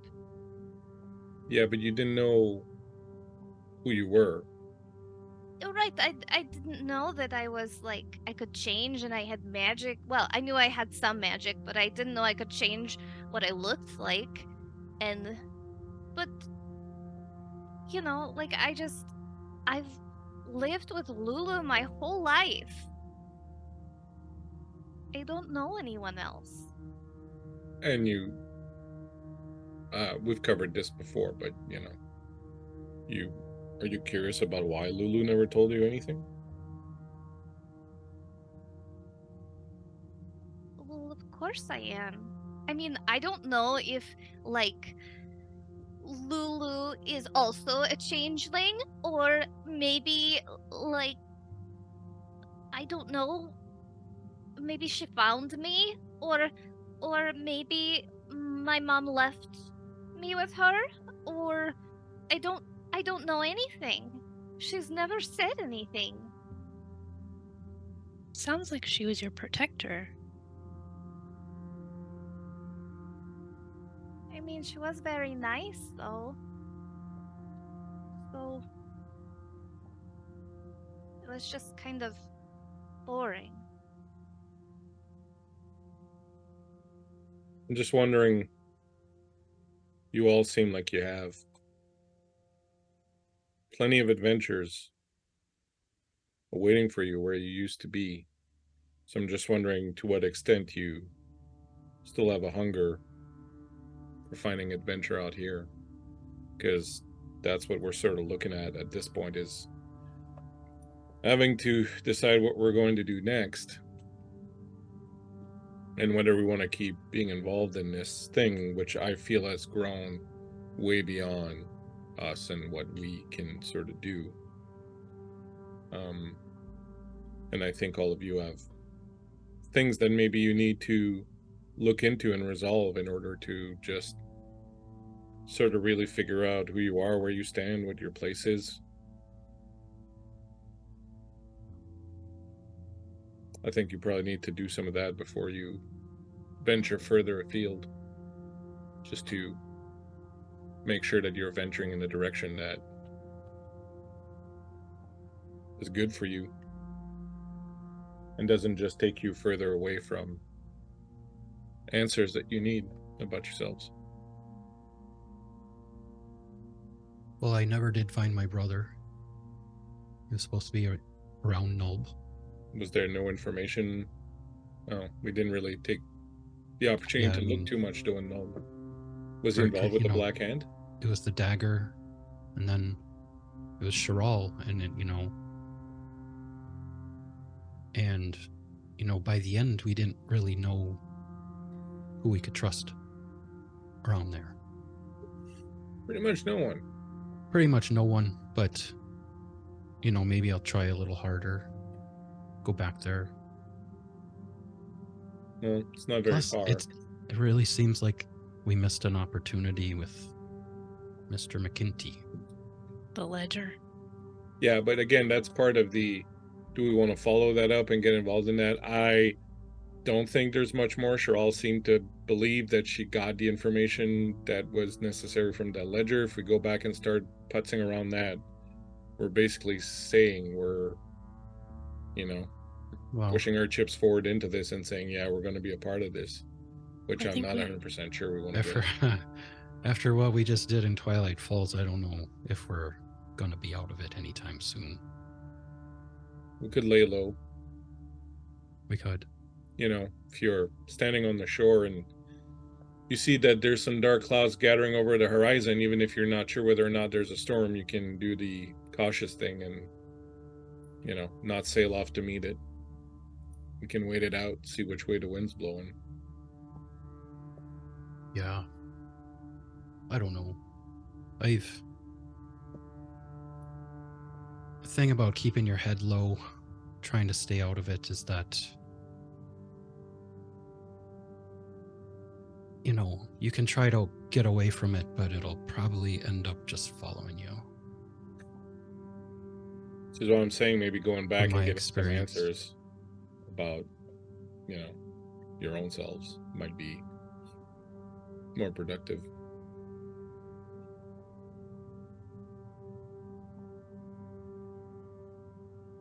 Well, I mean, I would like to send a letter back home sometime, but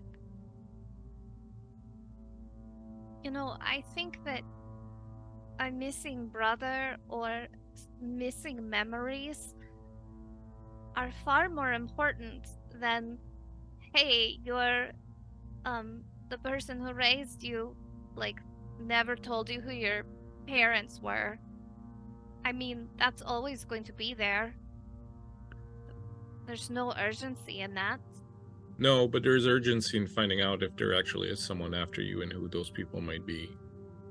Oh, I think that was just, people hate changelings. Changelings. Just really want to punch one of those changelings. Right. Not like... They're so annoying. Yeah, right? I don't know. It didn't sound like there was, a gang of changeling hunters looking for me. I didn't even know I was a changeling. I just think people don't like them. Do you think more people don't like them in the city that you grew up in because you were being shielded? Or do you think that's... Oh, I've never heard of a changeling before. That was Mona told me about that. She said people hate changelings and they hunt them. But she was also kind of a creep. She wasn't super nice. She was a little nice Between her and the leech guy, I'm pretty much done with swamps for a while. Yeah. Well, one day I'm gonna go back and find old Mona Blackwood. Just Xanthi, just the thing that kept you from changing was your bracelet, and that's gone. Maybe that was the thing that was protecting you and preventing people from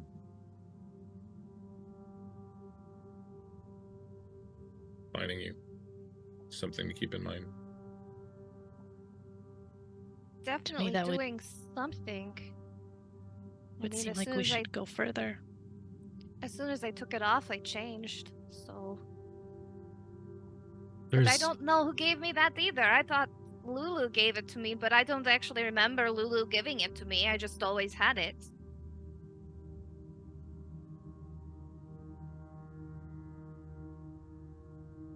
you know, I don't know if you guys picked up on it as much as, I mean, when Shirral, she grabbed my wrist in there and was like, you know, gave me the impression that we might be the only ones that know about these dark druids and the kind of, you know, effect that they're having on things. Like, they gotta be behind like that fucking mushroom creature that almost killed us. You know, what if it's more of that? You remember the ghost told us. The elf ghost told us, or Don't trust the druids. elf god, I don't know, like it was came from a elf deity thing. Yeah, I said don't trust the druids. So this probably is what they meant, right? Kind of makes more sense now. I mean, we could pursue that, but I think Lachlan is being very smart and insightful about us fixing ourselves first. Oh, then we'll never do anything. Well, at least I think we should keep our head low for a little bit. Like, we really kicked the hornet's nest in Twilight Falls. There's a lot of people. We don't know who sent that flaming elemental. We don't know if it was in communication with anyone. We don't know what the real deal was with Gromlin. Like, there's a lot of we don't knows. And I think that, you know, if we take a step back and kind of keep our heads down, let other people kind of worry about this, the world's not going to turn on our decision, you know. It's not just waiting for us to do something about it. So I think anything we can do to just get away from it for a little bit and let things calm down. Well, aren't you know, like both the things that Nori and Des want to do, they're not near here, right? Like, Nori, where do you have to go? Way up to Emerdy Meadows. I mean, it's not close. Where even is that? Down by Hamlet, or down by Nulb, right? No. It's down by Nulb. Is it? Yeah, it's west was of further than Nulb. that. Yep, here, I'll bring up a map. West? Yeah, it's on the Albert map. Yep. Emerdy Meadows. So Emerdy's Emerdy Run Meadows is over is there, but right it's not on. over in this area. Oops. Near Penwick. Right over Well, here. between Nulb and there. Yeah, it's out in this area. All right. And That is in Xanthi, the middle of nowhere. you're from the Free City of Greyhawk, which is completely at the other end. Yeah, going back home is a big deal. I don't remember it taking so long to get, you know, to Hamlet, but, you know, from looking at the map, it's a really long distance. Yeah, I mean, just Nulb is the closest place. But we could I mean, we're out in the middle of nowhere out here. We're in a very remote area, and Nulb is closer to the Sobenwich. I mean, that's a long trip. And Des, where do you need to go? Back to Nope. Yeah, I mean, I could go just take another look for my brother. Gonna be happy to see us there. Yeah, Yeah, maybe we should, like, go out we have to that the, effect on. you know, find the Meadows place first. I mean, because I mean, that really looks like the middle of nowhere. maybe wait till the heat dies down a little bit more in Nulb even? I mean, I don't think we should just stroll right into town. You know, we'll stay outside of town, perhaps. Well, we gotta go down that direction anyways if we're gonna go to the meadows. So I would say let's take a couple days to rest up here and see what happens with Shirral, and then if and when we feel ready to travel, we can start heading down the high road and head towards Nulb, and then maybe take a peek at Nulb when we get in that area and see if it's too hot for us to go in right now. And if it is, we'll we'll circumvent it and go to the other place first. And if we feel like it's, who knows, we might get there and the entire place has been ravaged. Maybe there's one of these fire elementals that shot down there too and just burned the entire thing to the ground. So who knows, you know? we could break the dam and flood that town. That's what I wanted to talk to Isaac about. We're not gonna flood that town. There are people there that are not involved in any shenanigans. Well, just enough to cause a minor annoyance. It's probably not going to be like a tidal dam wave of needs to be killing destroyed. water. There's no reason to do that. There's no reason even to cause minor annoyance to people who haven't done anything to I anyone. mean, there's a great reason. We need a little cover, you know, to figure some stuff out on our way through. Well, my But- point was going to be, Isaac told us about the River King, and the Mhm. River King told us that he wanted that dam to be broken. And you know what we have here? A lot of really powerful rangers.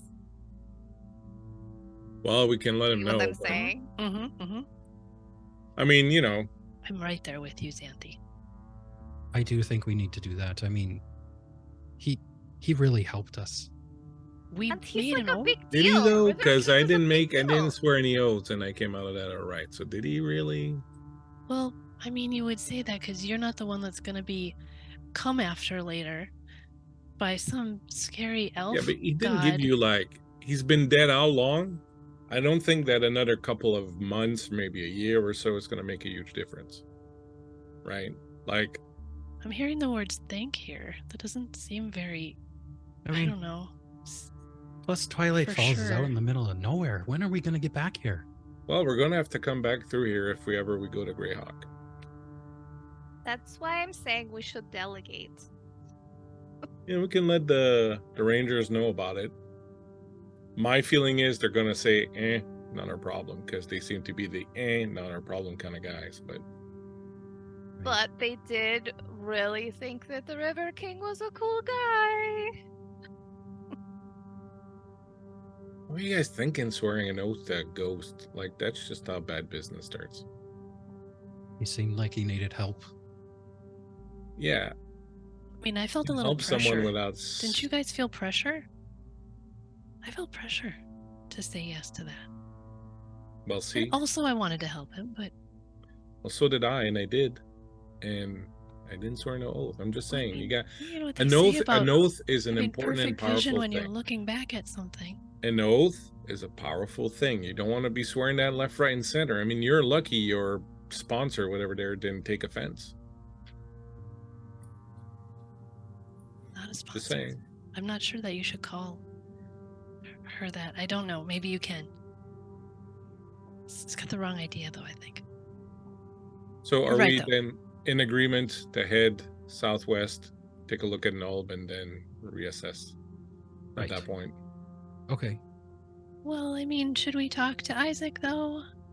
Yeah, I Oh, have yeah, to we talk need to to Isaac before we leave. Just- Yes. And the healer. About the dam. Oh, yeah, I we're mean, gonna wait to see that There Shirral. could be new information coming to light.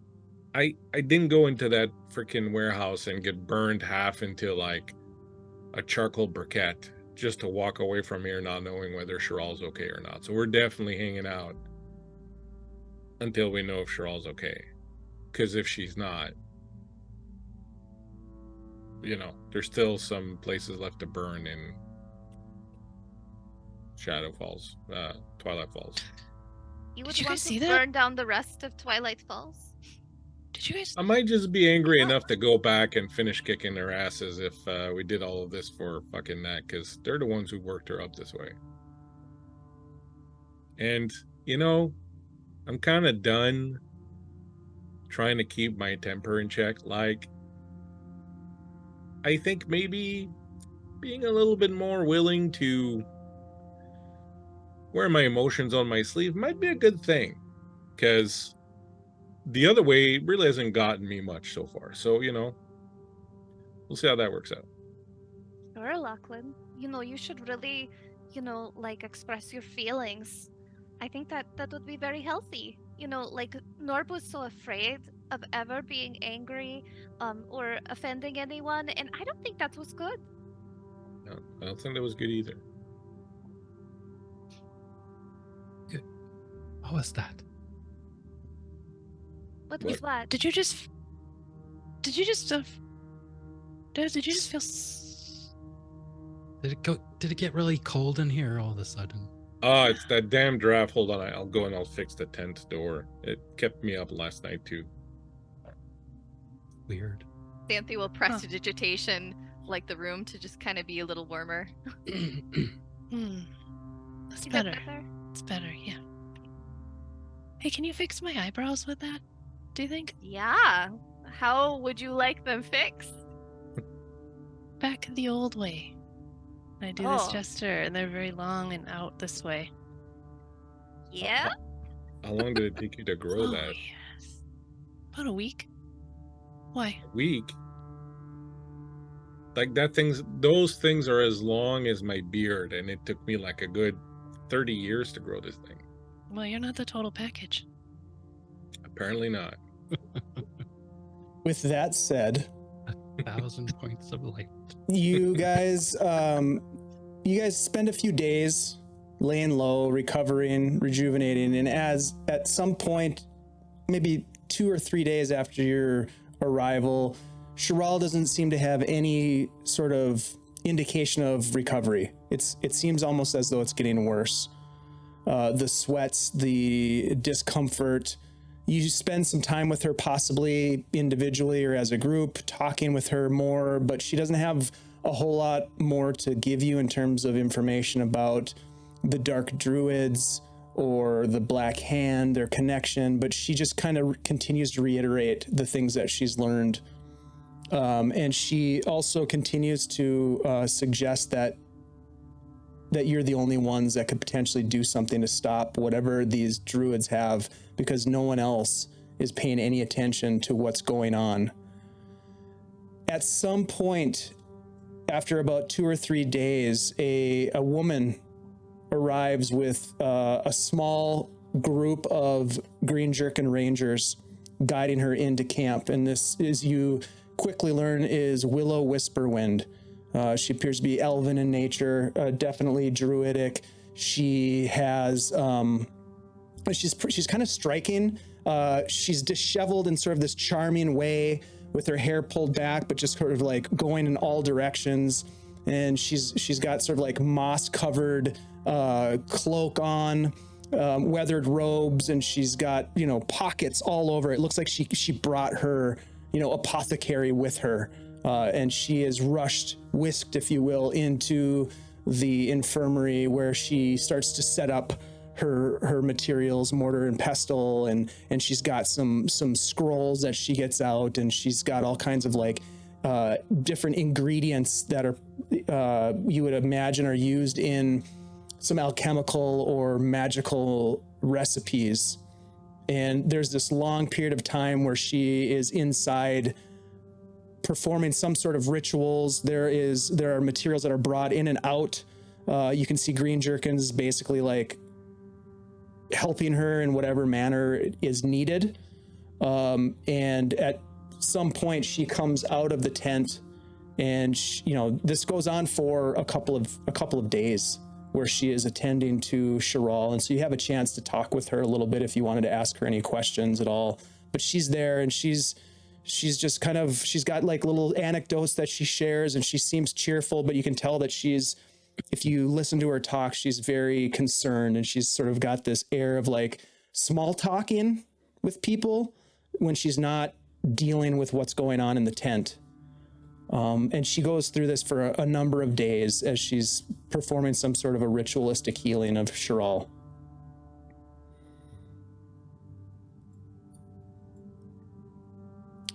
At some point, she emerges from the tent and she looks over to Isaac and she says, "Well, what's done is done. There's not much more I can do for the girl.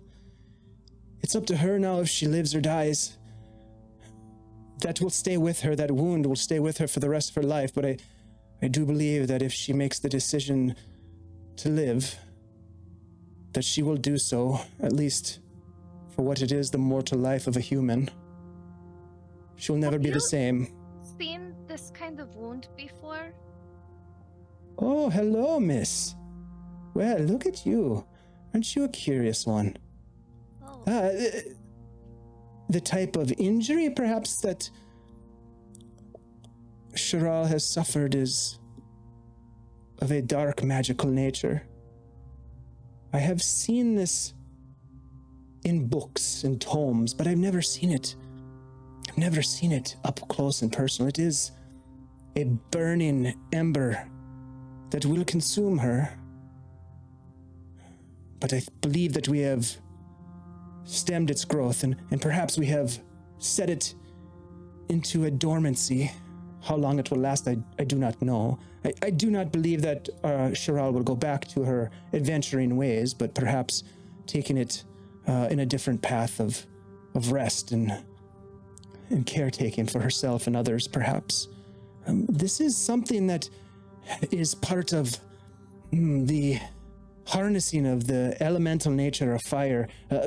There is only one person that I could imagine would understand these types of magics, a druid by the name of Ignis the Flame Ward. And Isaac chimes in, "Ignis. We have heard of Ignis. Said to be cast out of the grove, perhaps?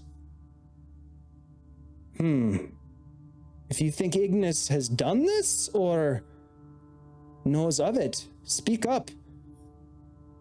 And Willow Whisperwind, "It's not for me to judge, and it's not for me to lay blame. I know not what Ignis and his cohorts have done, but he does wield the magic of the flame.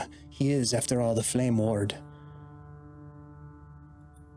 You think, is he like an okay guy to talk to, or is he like He's a fucking boogeyman who asshole. will come? Oh, okay. There's a big surprise. No surprise to reason you behind the or to beholder. me. Depends on your perspective. But a short one like you, I can imagine you've had many perspectives of the nature of that kind. I will say this. If it is true what Shirral suggests, this connection to the shards of Sulphides, then perhaps we are living in dire times indeed. So, are you part of this same group that Shirral was part of, or are you more of a free agent? Oh no, I'm a bit of a freelancer myself. I just live out in the woods and mind my own business, and when the Jerkins need a little pep in their step, well, I'm here to help, but I keep to myself. I don't tie myself to any one circle of druids or any one god for that matter. I tend to think I have an open mind. Is there anything we can do to help Shirral further, or Destroy the one who wielded the magic that has wounded her such. The same one, it sounds, that has wounded and killed Jeru Ashstaff. May he rest in peace. He was a good man. We did kill the person who stabbed her. well, we killed the weapon, but we didn't kill Ignis. If it was Are true you that you saying killed that- the wielder of the magic, then, well, from what I understand of this elemental force, this ember would not glow anymore. I think your friend, the dwarf, is what he says is true. You've destroyed perhaps the weapon wielded, but not the Weapon. So master. you're The weapon saying nearly that killed like us. somebody who was super powerful created a flaming human and then set them on someone else to stab them? So I there's guess like I am more of saying these. that. Yes. How many It's of those could that possible. person make? I don't know. I'm not I mean, that familiar one- with this type of magic. More one was a importantly, where would problem. we find this person? This is when Isaac steps forward. He says, "There are the standing stones of Ignis. We do know perhaps where you could start looking." Is that anyone near here? Well, it's not terribly far. Relative. Where is it? South of Nambarrel, the gnomish village, to the east. That's true, and we could procure a map. If you seek to find Ignis, we could provide you with supplies. You can stay here and rest, but the Rangers would not be able to fight by your side or join you in the excursion. We are cautious. We do not know if Ignis, the Flame Ward, is at the root of this evil. We cannot put ourselves out on a limb such as this. Speaking of, like things to do and possible limbs, so Isaac, you told us that a story about this River King, so we went to the middle of the village over at Twilight Falls and went to that island, and we went down into the Elven ruins and we met him. Very funny. You do have a No. good sense of humor. We saw him. He, like, there was an Of course orb you and did. like he was this see-through person, and he told us that he wants the dam gone. Well, I'm sure that you did see what you think you saw, and I'm not one to dispel any myths or tall tales or stories, and I think it's a wonderful one. We all saw it. Yeah, and Yeah. he gave us these necklaces.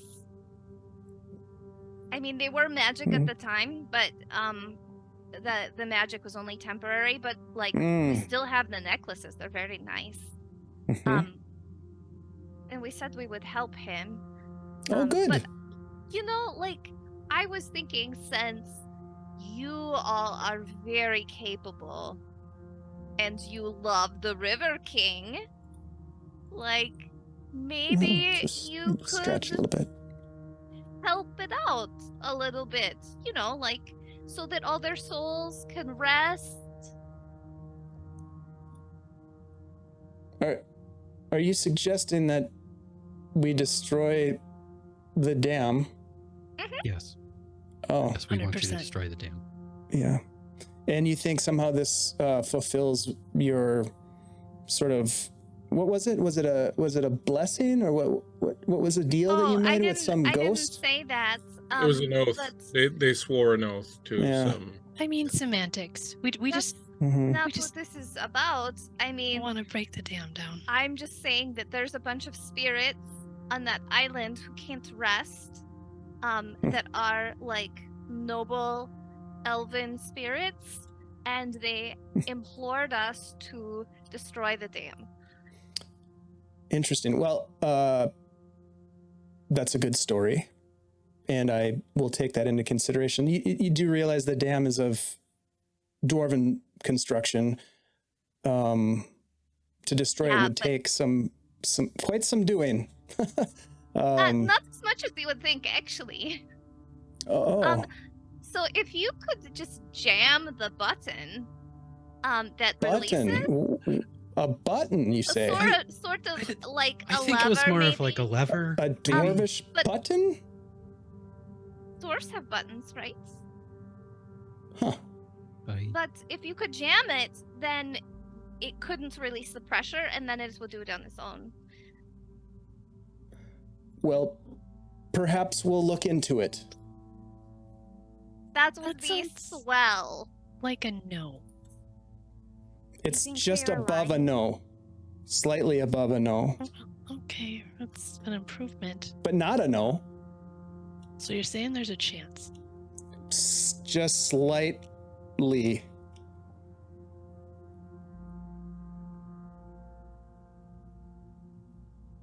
Xanthi, I mean, I don't think we're gonna get anything more than that. Well, I had to ask. You know, they sounded like they wanted to be good people.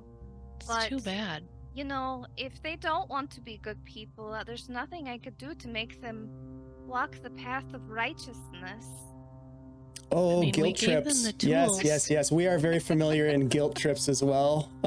We use them actually all the time. So nice job. Have you ever considered joining the Rangers? Just kidding, you can't.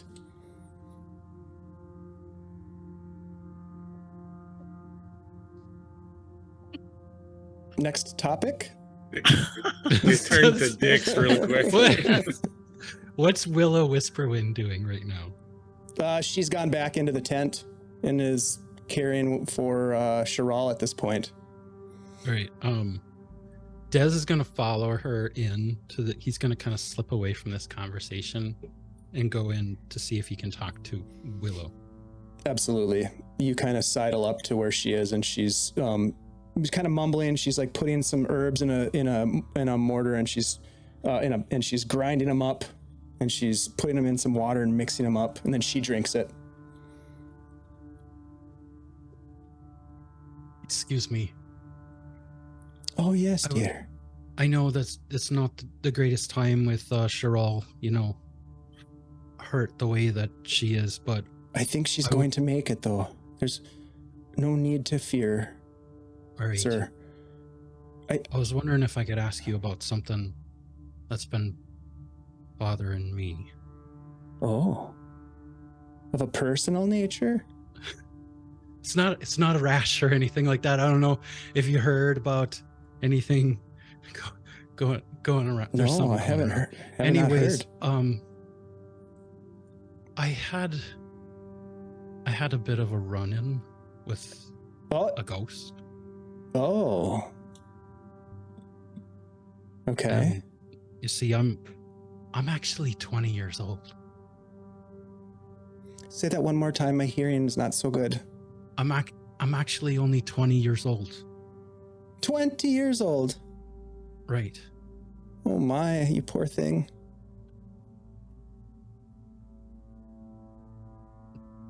Have you heard of something like that happening before, and do you know how to fix it? Yeah, you're cursed. Fuck. I knew it. Yeah. It's not So- good. So is there a way I can get rid of the curse?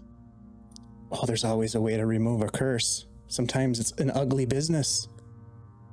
Can you remove curses? I mean, I've done some, lesser restorations. Maybe some not so lesser restorations in my time. Do you think something like that would work on me? Well, it's quite possible that it could. Would you mind trying? I could pay you.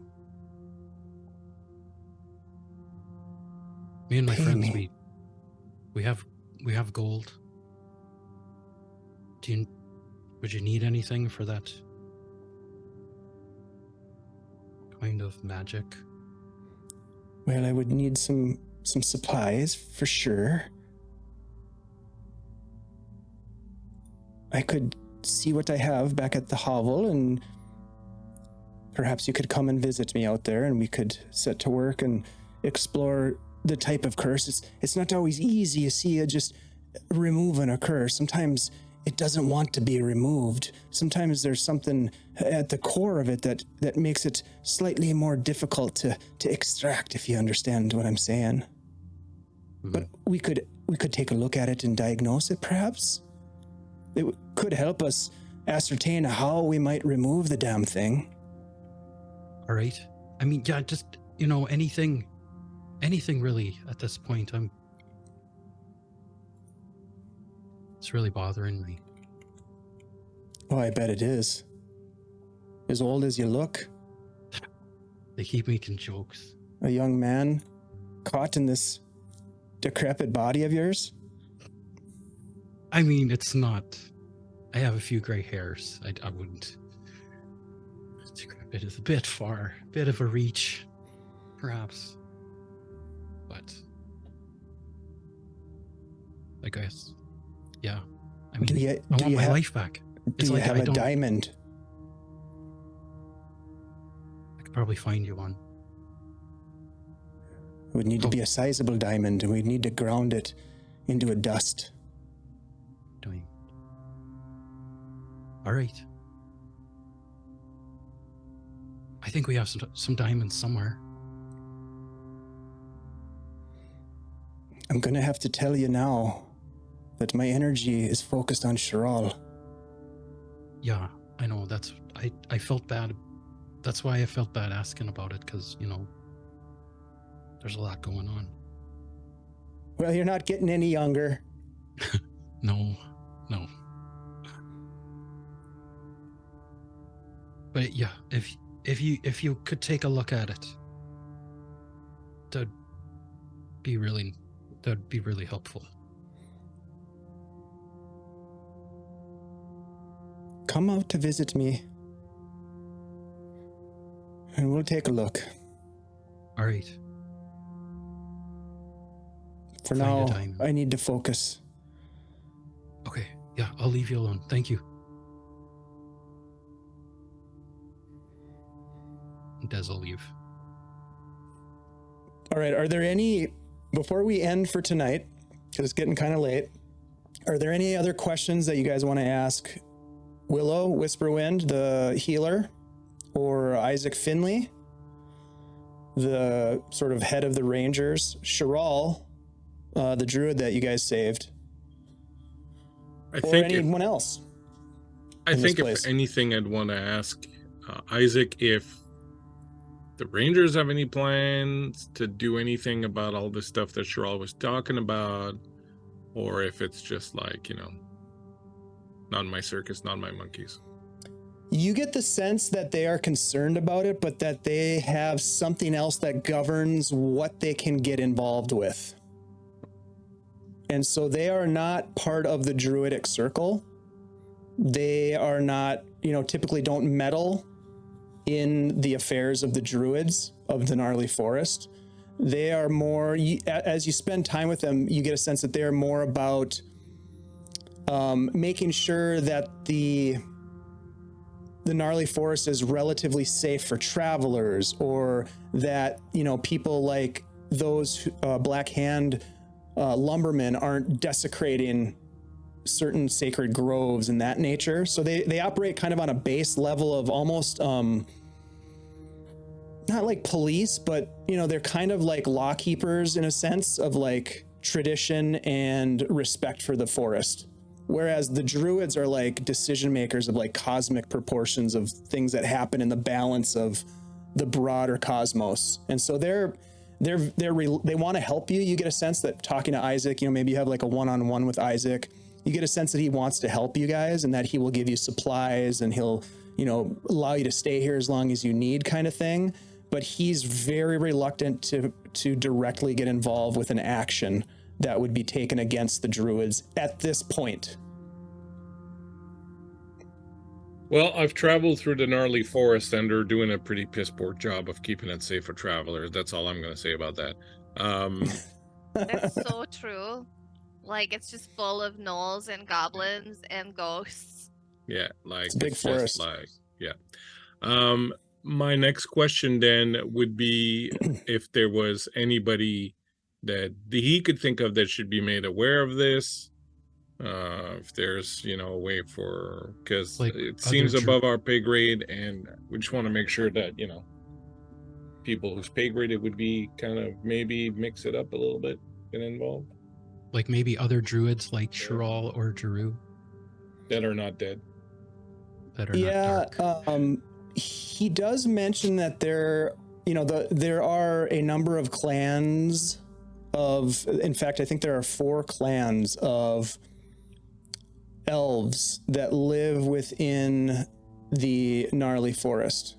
And, there's a clan in particular, Clan Enlenafell, there we go, Enlenafell, that have kind of a hidden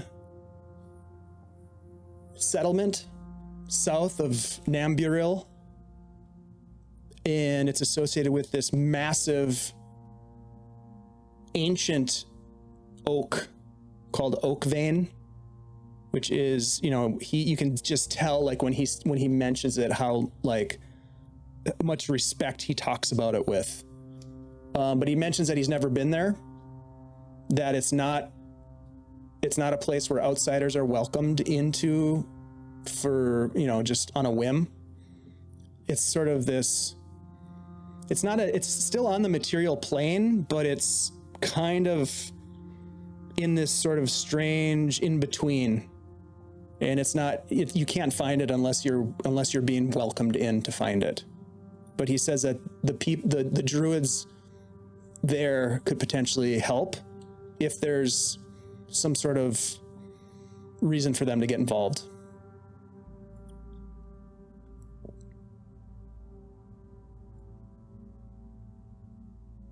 Would they consider sending a message out there, or is that up to us also?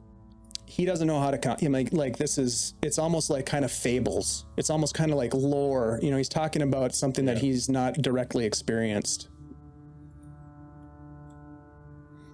Other than that, there's like the Viscount, a Verbobonk that you could, his lordship that you could seek. You could seek some sort of audience with the Viscount and try to, implore them to somehow take action.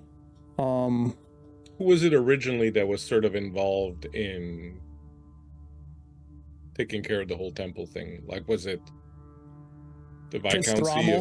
Prince Thrommel, who was, and the Viscount. Yep. Okay. The Verbobonk and the gnomes of the Lort Mills and the elves of Selene and the dwarves and the humans of the area. I mean, they all kind of rose together as a host, the mighty host, the righteous host, to fight back against the original uprising. And final question for me: will they take care of Shirral? Yeah, they have said that they will care for Shirral until Shirral seems ready to go on their way or make a move to move on somewhere. Okay, that's it for me. Nori would like to sidle up to Willow at some point and say something to the effect of,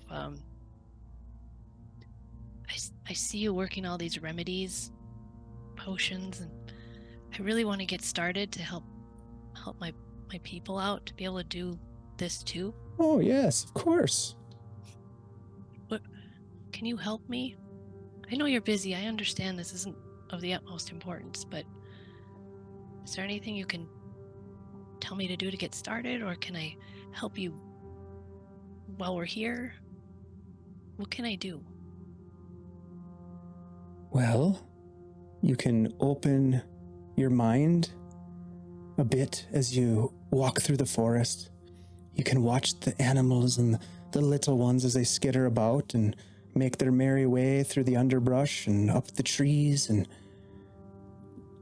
you can collect some of the plants that you see and try to identify them. There's plenty of lore, and even books have been written of these things. That would be a good place to start with just the basics. Can I help you do anything here? Can I grind up some herbs or something? Of course you can, dearie. That would be wonderful. I could use an extra set of hands. Okay. Yeah. Okay. no, grab that over there and grab that over there. And she sort of like puts you to work as you start to kind of like help her out as she's, she looks like she's concocting some potions and some different tinctures and things of this nature. And over the course of, I'm assuming that at some point you guys are leaving here. So we'll say like, as you guys prepare to leave this place and head out on the next leg of your journey, which we can figure out what that's going to be. She gives you a gift of 3 healing potions that you helped her make. Thank you for this. This is such a gift. Not This only is something that you did. You earned it. thank you for this and for the tutelage. It's very important to me. Sounds like, and it feels like, we'll meet again in a not too distant future. So? Yes, of course. Everything comes back around. Okay. Plus, your companion is cursed, and, well, he asked me to lift a curse from him. Oh, yeah, that's true. Well, then I guess it won't be goodbye, after all. Just to see you later. All right. That's so creepy. I don't know why. It's because it's me. Yeah. All right. Thank you, Willow. So, as we fade out on tonight's session, the 4 of you gather your things for the next leg of your journey, whichever direction you might take. And if there's anything that you missed that you wanted to do while in the Thornhaven outpost, we can talk about that before next week. But we'll end here because this is a great place to end, as you have saved Shirral. She seems to be stable and under the care of the Green Jerkin Rangers and Willow Whisperwood Wind. And so that's a good thing. You guys have leveled up, and you have lived up to the name of the stream. You guys have become heroes of Greyhawk. So nice job. Very, very nicely done. You know who else are heroes? All the people that hang out with us in the chat, cheering us on, getting goofy. Thank you so much for hanging out with us, the raiders and the chat buddies and the new friends and old. We really, really appreciate all of you and what you bring to this crazy game. I want to make sure that everybody is aware that in just a couple of minutes, we're going to be giving away a digital copy of Deathspire by our friends at CZRPG Publishing. It's a great little piece of content that I've pulled little pieces from for a couple of different games. It is really cool. It has a bunch of lore, a bunch of stat blocks, custom artwork, 30 plus battle maps. Hello. Lots of good stuff. If you're a dungeon master, you're going to love this. If you're a player, hey, if you win, you can give it to your dungeon master, and then they can use it to torment you, which is great. The maps are awesome. They're made by Mimic Maps. Jeremy is fantastic at the map making. And so, yeah, we want to give that away to you, ! Drawing to give it on the giveaway. We're going to go ahead and raid into a friend of ours after we do the giveaway. So just stay tuned and hang with us. Let's go around the virtual table here and tell people who we are, where we can find you, and what you have going on in the next week or so. And let's start with Bleak Season. Christian. Yeah, hey, Bleak Season, the Bleak Season, or Bleak Season on most of the social. I'm not on Threads, though. It's only Ashley who's got the guts to be on Threads. I'm kind of afraid of Threads, so I don't hang out there. But yeah, you can find me right here on Thursday night with my buddy Andy doing Lord of the Rings, the finale of our new Lord of the Rings arc, and on Friday 9 p.m. Eastern on my channel, twitch.tv/The Bleak Season, where we are doing Vampire. We're continuing our Vampire Chronicle with Darling Creepshow, a bunch of other great people, and it's dark and it's fun, and yeah, it's out on Friday, and that's what I got cooking. Thank you so much, Christian. Great to play games with you, and I'm looking forward to some of the games that we have cooking in the back room. Always cooking. We're always cooking. Always be cooking. Let's jump over to Andy G3D. Hey, what's up, everybody? My name is Andy, also known as Andy G3D here on Twitch and on Discord. You can find me here every Tuesday night playing Desmond, this 4th level cursed rogue. He's gonna get rid of it at some maybe point. not for long. I just know it. Yeah. Yep, like Bleak said, I help out Thursday night on his game, so come check us out. We have a lot of fun. Thank you so much, Andy. Appreciate it, buddy. Yep. Let's jump over to Shelly. Hey, friendos. I'm Shelly. You can find me on Twitter at RealPlayMonkey. But more likely you'll find me in the Discord, dipping around, and also on Twitch. Flea Monkey. Dip. Dip. Whoop whoop. You can also find me on Wednesday nights playing Pathfinder 2E on Ty Thalanos' channel. We're having a good time. He's killing it. Go check us out. And then back here every Tuesday doing the Nori bit. Hell yeah, the total package.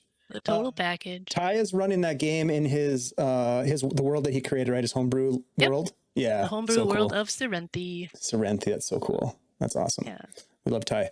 All right, thank you, Shelly. Let's jump over to Ashley. Hi. Hey everybody, I'm Ashley, Minnesota Muse on Blue Sky or Minnesota Muse 99 on Threads. It's new and terrifying. Come on by, Apparently. get your own site, friend me. It'll be great. You can only find me right now here on this channel. So come by next Tuesday and say hey. Hey-o. Thanks, Ashley. Great to have you back.